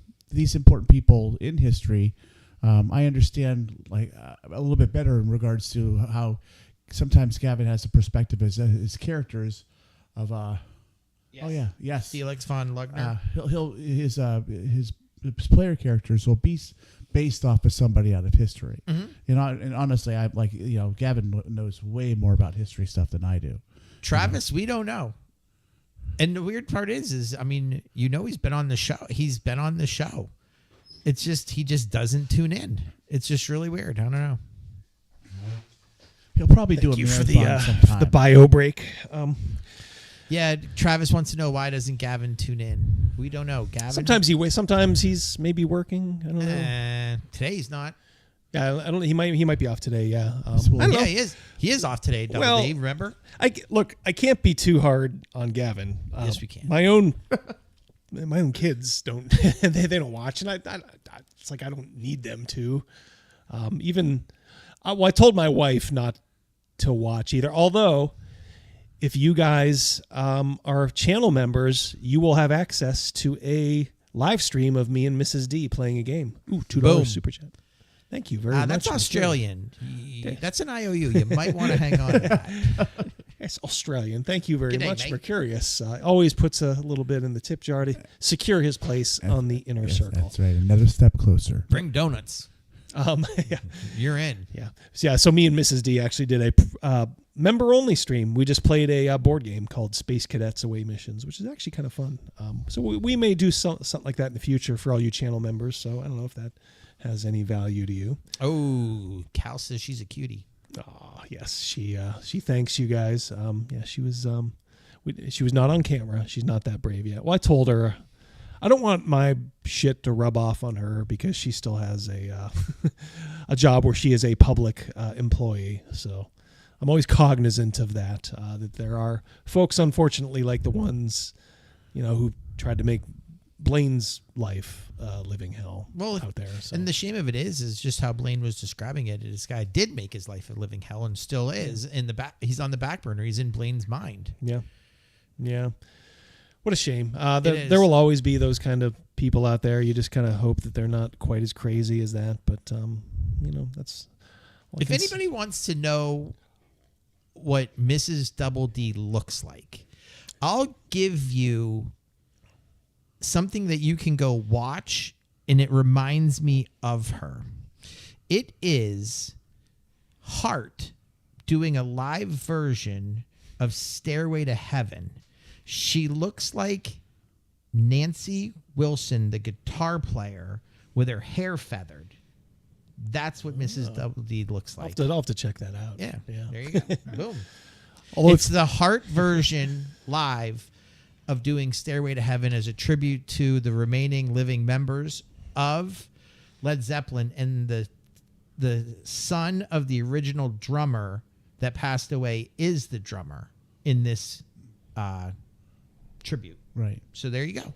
That's what Mrs. Double D looks like. She looks like Nancy Wilson. All right, I'm going to go... oops. All right. I wanted to look at... there is something I wanted to look at. Okay. So this is from our old friends at Critical Role. Candela Obscura. Remember that game? Apply Gently. It's right. their horror game. I can't remember. This might have been Travis who sent me this, maybe. If it isn't, apologies. But yeah, this is in their rule book for Candela Obscura. On character creation. When crafting your character, it is crucial to avoid the harmful stereotypes often present in the historical and horror genres. For instance, if you're creating an explorer, be careful not to appropriate another culture's real-world history. Similarly, mediums should not use other cultures' attire as a costume, and doctors should not indulge in any historical practices that are rooted in racist and ableist ideologies. Although PCs may be ill-disposed, tactless, or even cruel, you should always strive to construct your protagonists with integrity. Blah blah blah. Oh my god! What do we think of this garbage? Cow. That's the Critical Role, folks. Folks who are going to come out with Daggerheart. How do you like a heaping helping of that with your game, chat? How do you like a little lecture to go along with your horror role playing? It's another layer. Ay. Say versus soy. Yep. Yes. Copenheiser, you are correct. Page and play cry. Yeah, exactly. That happened during the tribute. Yep. Yeah. Screw that game, says Overkill Joe. Do better, guys.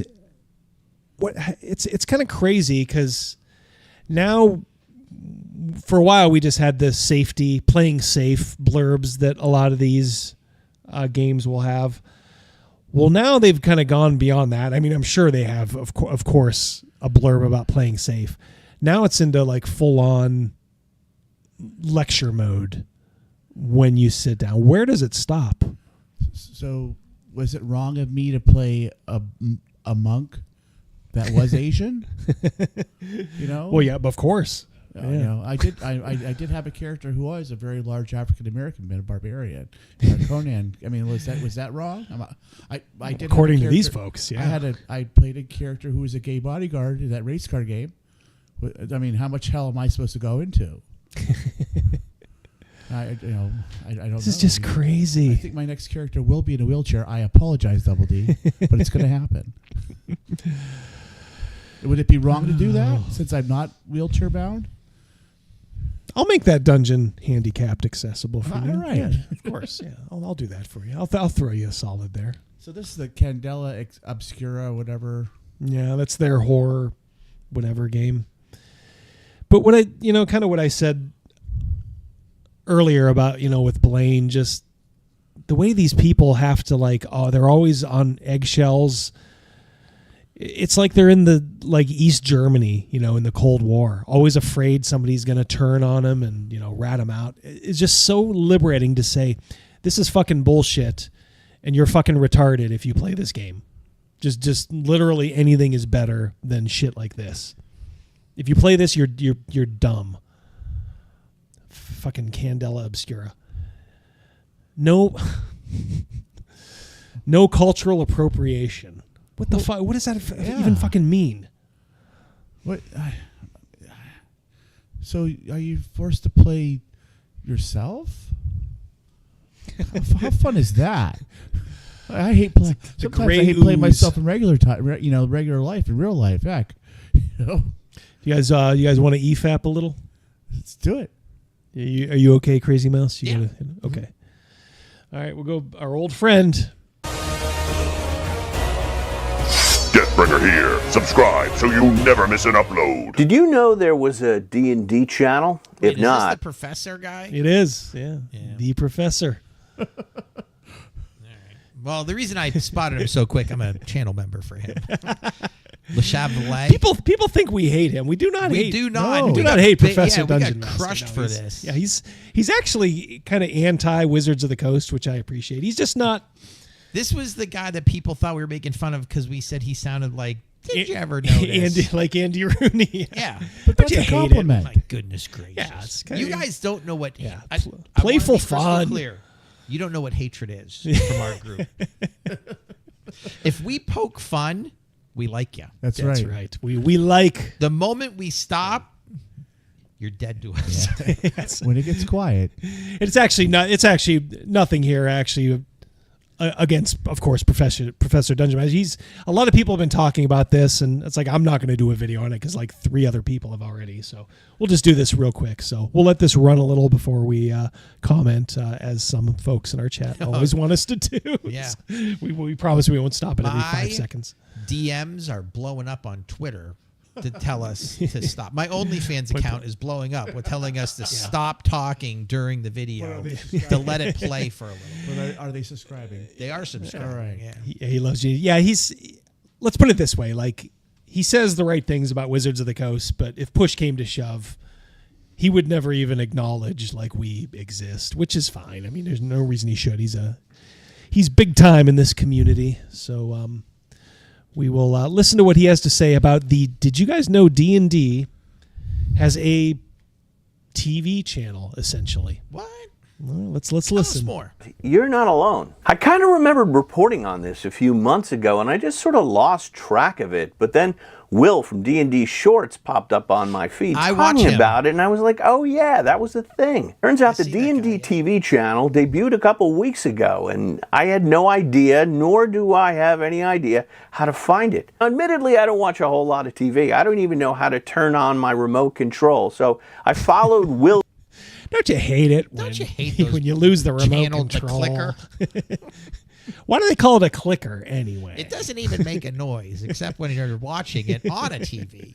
Modern remotes don't click. They just kind of whoosh. Video. I checked out trailers for Encounter Party and Faster, Purple Worm, Kill on YouTube, followed the link to a homepage for D&D Adventures, which took me to what looks like links to the shows, only they don't work, and Under that, there are links to sites called Plex and Freevee, and the latter is owned by Amazon Prime, so I clicked on that because I have Amazon Prime, and it brought me nowhere. So I finally clicked on Plex, and they took me to the show's homepage where I saw this. They're rerunning the 80s D&D cartoon show, all 22 episodes of it, along with some other streaming content and a cooking show. Now, when Will looked at it, none of the links worked, and now at least one does. Still, for a Fortune 500 company, you expect better than that. And Will asked a critical question. How did Hasbro sink hundreds of thousands of dollars into a TV station and then not advertise it? Will, I think your estimate...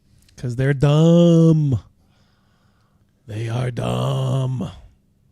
That's why. Because they are Hasbro Wizards of the Coast, and they don't think things through very well. I can't imagine these shows are probably like, and here's another difference, like him and the guy that you watch, Crazy Mouse, the D&D Shorts guy. He teaches you a lot of hacks, which you would hate. Yeah. Well, I think they make sure to qualify it. Like, I'm sure these shows are great. I'm sure they're fantastic. No, I'm sure they're hot garbage, a complete and utter joke. Are actually kind of conservative. A TV show requires a studio, and that requires a director, assistant director, producer, camera operator, lighting, sound, set designers, makeup, engineers, editors, caterers, reception. Why do they need more than one producer anyway? What's the deal with the X cards anyway? Is there an O card to counter it? I'd forgotten about Andy Rooney. Well, he's bringing it back. He's making it cool again. And a swarm of assistants. We like him. So the last time we did this, I got a flood of like, "Hey, Double D, just telling you, I like Professor Dungeon Master." So do we. I'm like, fine. He does a good job with his videos. He's obviously a very smart guy. He's a professor. He just doesn't go that extra step. I got a feeling in his mind he's probably thinking a lot of the same things we are, but he's also like, well, I got a good thing going here, so I'm not gonna act the way Double D and his cohorts do.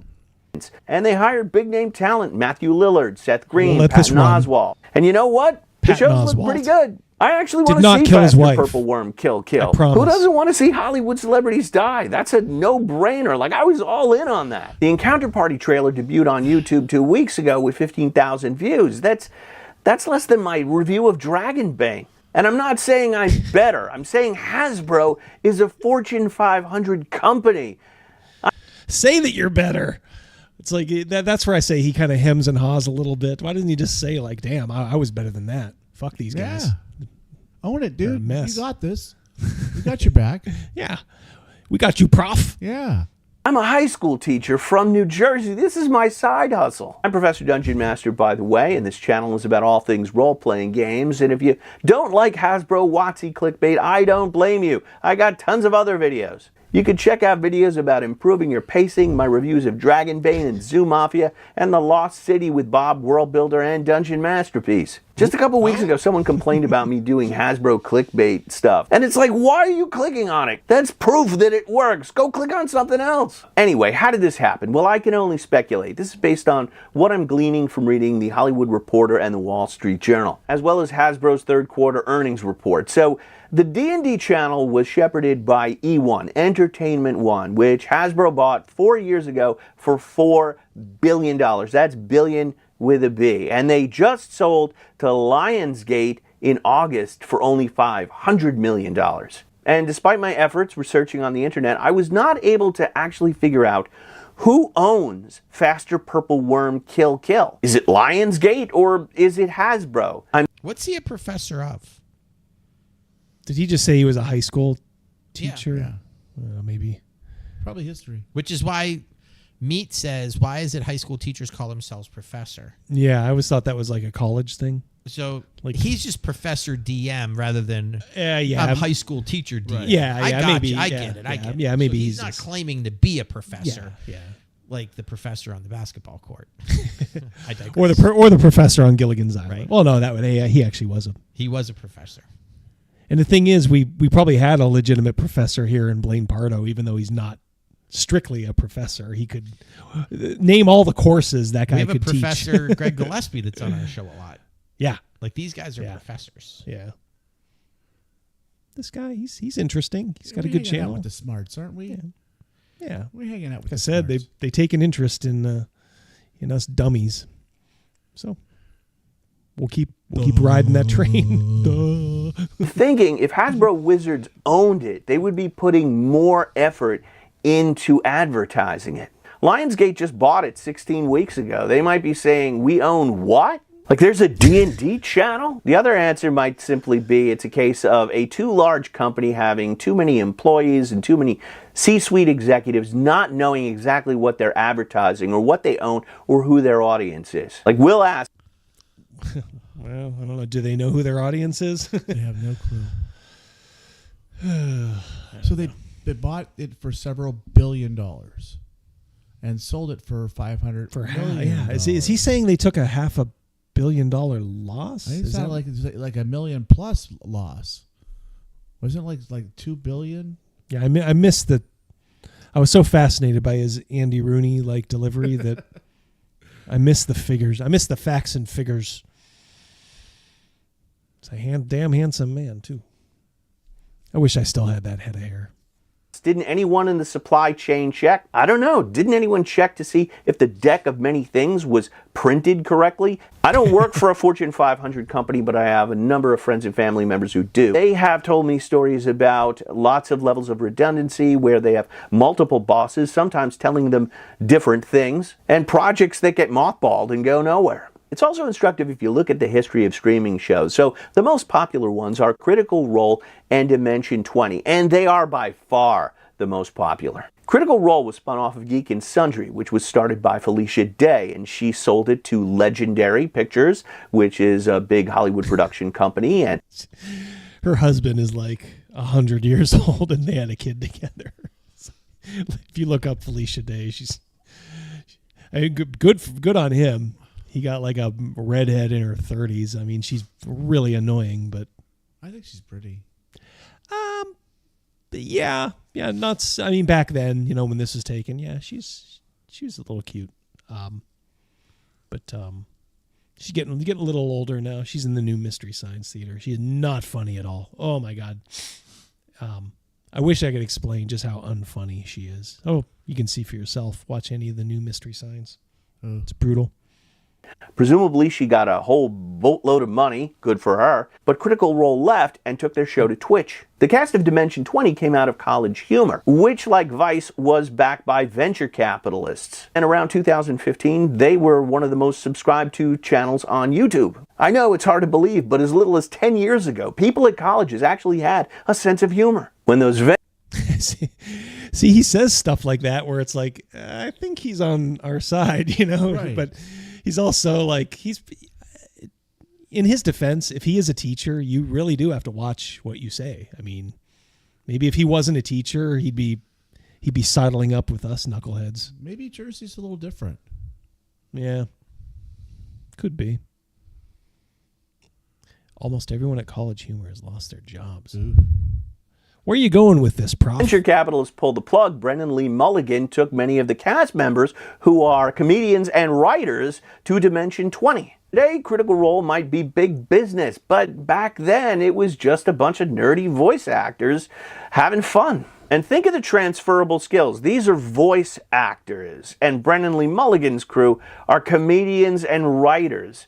That's fertile ground for a lot of fun at a role-playing game table. I don't know this for sure, but maybe it has something to do with the authenticity of it, that these people were friends hanging out with each other sort of first before they tried to make a television show.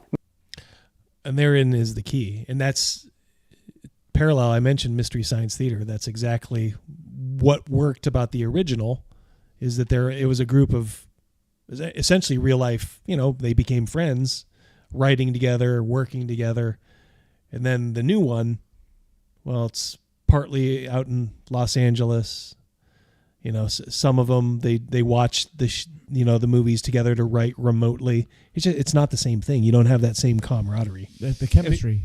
Yeah, and it shows. I mean, it's hard to say like, oh, well, why shouldn't it just work? Well, it doesn't. Right. It's like you can tell when people have chemistry and when they don't, and when it's forced. You can throw rocks and sugar in a cake can. You're not going to make a cake. Mm-hmm. Yep. exactly. All right, Prof, how much more do we have of this? All right, I'll let it go for another minute, and then we're gonna pull the plug on Prof. Maybe the idea of big corporations creating these shows doesn't work. I can't say that for sure. Maybe Fast or Purple Worm Kill is great. I don't know. I want to know. I want to see the show, and it actually streams on Saturdays. But I can tell you this, the actors on Critical Role are also the producers of the show, and that show is their life. There is zero room for error because they are not a billion-dollar company. They are directly involved with every aspect of that program, from conception to production to advertising. I guarantee you not one fresh-cut grass tchotchke is produced without Sam's direct approval. And that's the difference between a small business and a giant mega corporation. Giant corporations are generally not good at creating things. They're good at taking something that's already created and scaling it up, but actually originating ideas, not so much. Think about this. How did Will build D&D Shorts to 400,000 subscribers? The official D&D YouTube channel only has 463,000 subscribers. Ginny D has 600,000 subscribers. And the difference is, even a big channel like the Dungeon Dudes or D&D Shorts or Ginny D, they have a staff of probably anywhere from 1 to 3 people. That's what I have. They don't have offices and tons. This guy's got a staff. Wow, dude's bringing in the dough. He's a professor. I guess, are you guys considered staff? Or just unpaid labor? I thought we were friends. Servants. Servants. All right, enough. Basically, the D&D Shorts guy was just saying he was just kind of exasperated at they launched this D&D TV channel and there's no content there. Literally, it's a bunch of dead links. We have 4 million subs here at DD. We do. That's right, Krugus, yeah. I see that Krugus is starting to come to mind in Panther's logic. I like to see that. So it's Mouse, Kruger, Panther math? Yep. Nice. There's that girl math working. There was girl math working in my house the other day from KG. Uh-oh. She bought a purse from Kate Spade for Cyber Monday, and she was telling us how she saved all this money, and I said, that's like girl math. He didn't save anything. He still spent it. You still spent it. Yeah. All right, do you guys want to do 15 minutes of auto enroll and then we'll eject? If you say 15 minutes, Double D, because I got to wake up at 3:30 tomorrow. So if you say 15 minutes. 15 minutes. Let's do it. And I still have to eat dinner. He doesn't feed his servants over here. I thought we were getting pizza.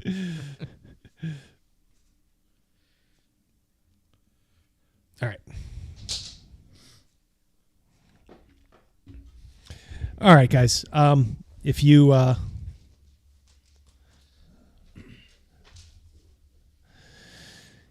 know the drill,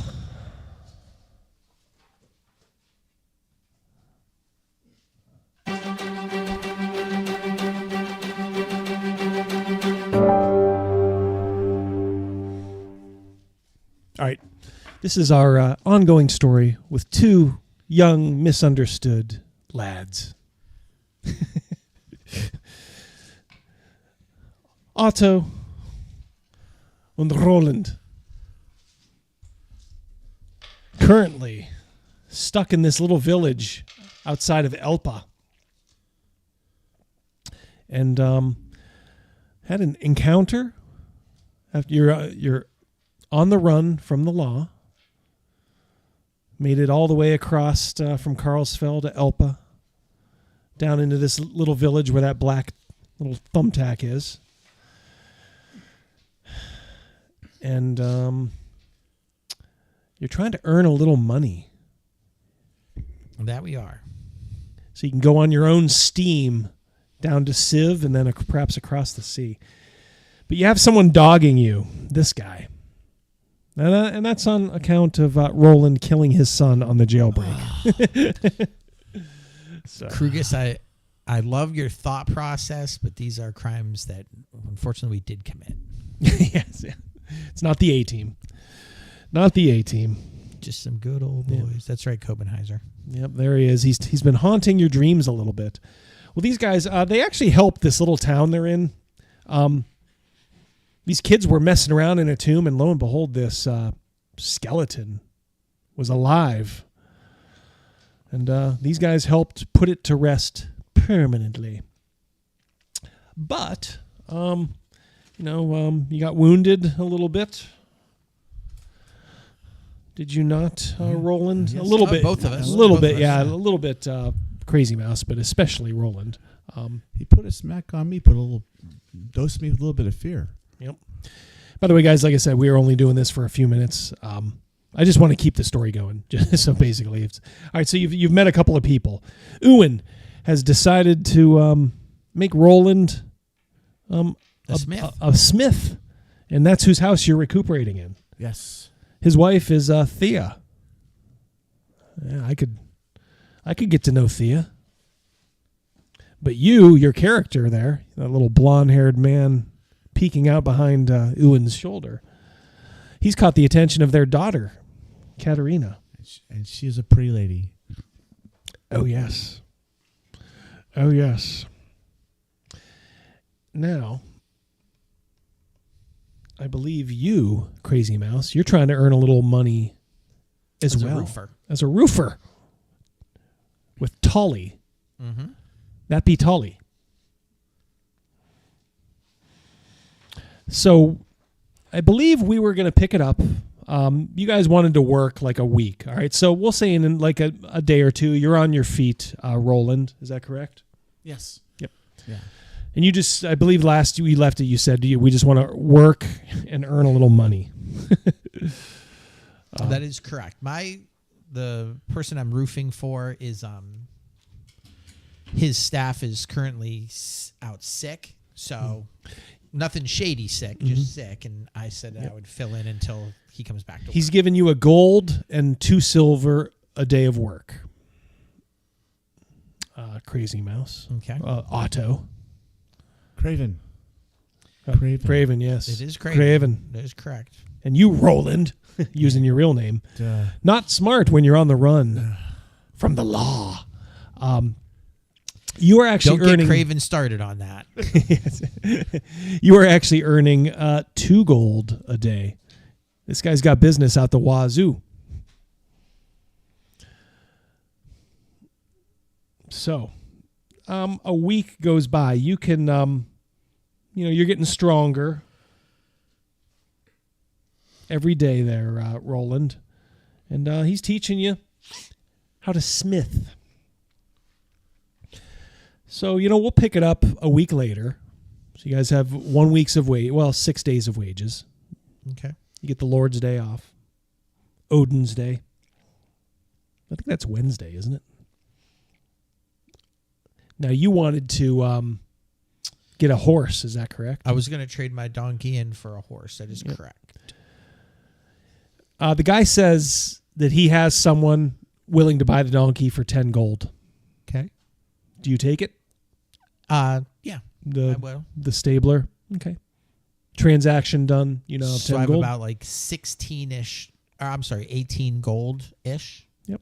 Well, you have 2 silver a day over 5 days. That's another gold there, and some change, yeah.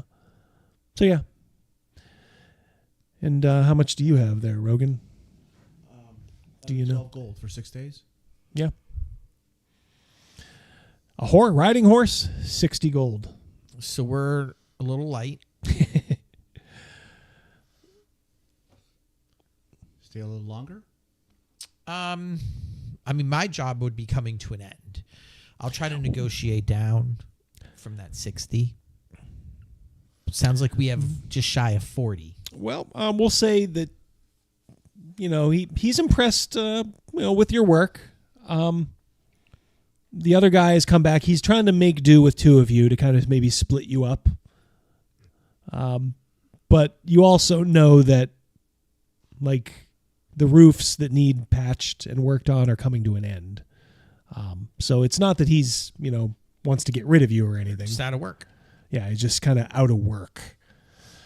But every night I'm sure you guys are at the Good Hammer Inn. Is that correct? You can, now remember, you can sleep, Roland, over at Ewan's. Right. Are you still sleeping under the stars over there? I am. All right. Saving money. The tavern owner asked me to stay in there, but trying to keep my distance from Roland without being suspicious. Yeah, well, you guys have been seen, I mean, you remember you did meet, you fought together, even though people think that you're strangers, they know that you have that bond of shedding, well, not blood, but smashing bone and burning bone, I guess.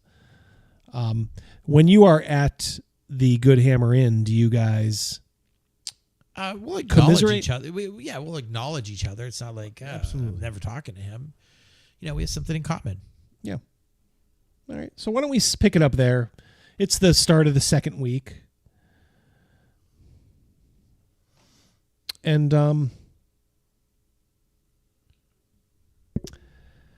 maybe it's your last day, Otto. Okay. And he gives you 2 gold. Gives you a little extra on that last day. Much appreciated. Yeah. So Tully was a fair boss. He could be a little cranky at times. But overall, not too bad.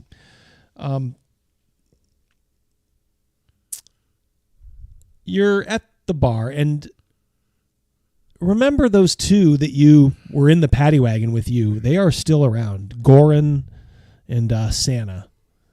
You know their names. I've just kind of filtered to you. Santa is kind of the pastor prime prostitute, and Goran is the mean-tempered, red-haired guy. So one night, we'll say you guys are just at the inn, enjoying things. And,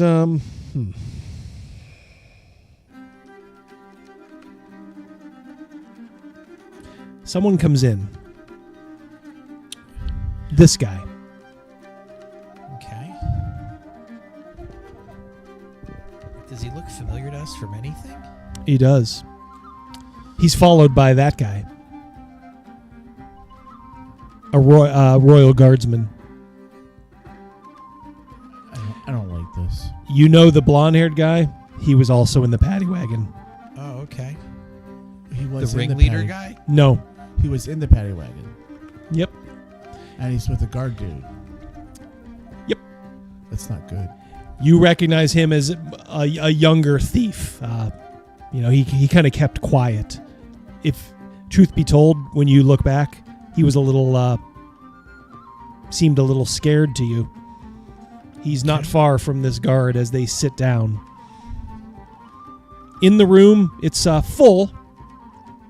In the room are both... I have a question. Did they walk in together, or did they walk in at the same time? Together. They are together. All right. In the room is also that Goran and Santa. What do you guys do? Right now, you do not have their eye. It's crowded enough that you just kind of see them and recognize... Well, you recognize, of course, the blonde. And you recognize the guard for what he is, a royal guardsman.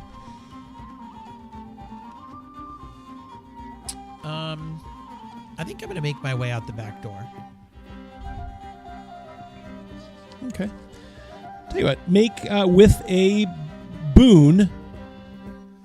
Let's make a sneaking roll. So you're going to roll these and take the lowest, which is good for you. I rolled a 5 and a 1. Well, the 1 is what you keep, and that is a critical success. You got a dragon. What are you doing, Roland, as you see him? You're literally looking, and you look around, and then it's like a movie. Like in the Batman films. Right. They'd be like talking. Yeah, but what's the Joker going to do next? And then like Commissioner Gordon would look, and like Batman's already gone. He pulls one of those on you. Right. Well, I kind of have an idea, so I would be uncomfortable. I would try to follow suit. I would try to be as however lively the environment is, I would try to just kind of walk through people as inconspicuously as possible and get out the back door. All right, so before you roll, I want to tell Otto what he sees. With that dragon, you get a little hot sauce on that roll. Okay. Goran, the red-headed mean guy who was also in the paddy wagon, he's sitting in the back. He looks at you almost with full recognition, like he's staring like right at you. And for maybe the first time, it's kind of laid bare that he knows where he knows you from. Okay. You recognize that look. And you are now outside, of course, and free to do what you would. Now you, Roland, go ahead and make your roll.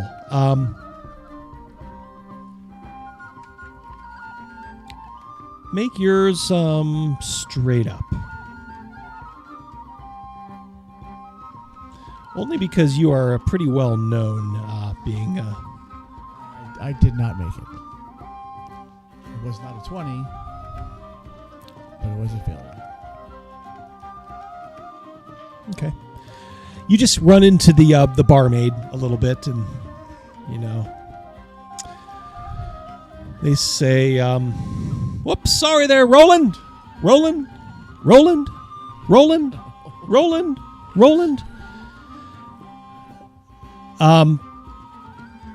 What did you get in your roll? I got it at 16. 16, okay.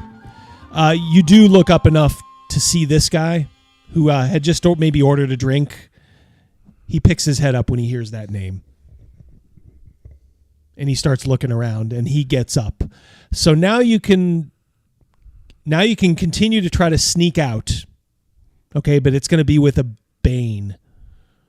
Or you can do something different. It's up to you. You are still inside.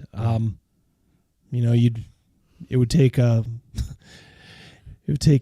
good bit of sneaking to get. I'll try. Okay. All right. The red is the bane. Well, the highest is the bane. Yeah, that is highest. True. What's the highest? 17. Okay. As you're trying to make your way out the door, you hear his voice say, "Stop! You, stop!" The music comes to a stop, and everybody kind of like, what? Whoa. There's a murmur. What do you do?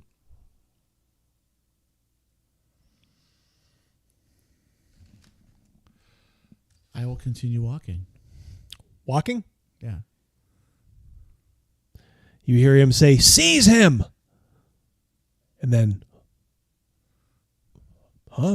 people don't. That man right there, the blonde, Roland.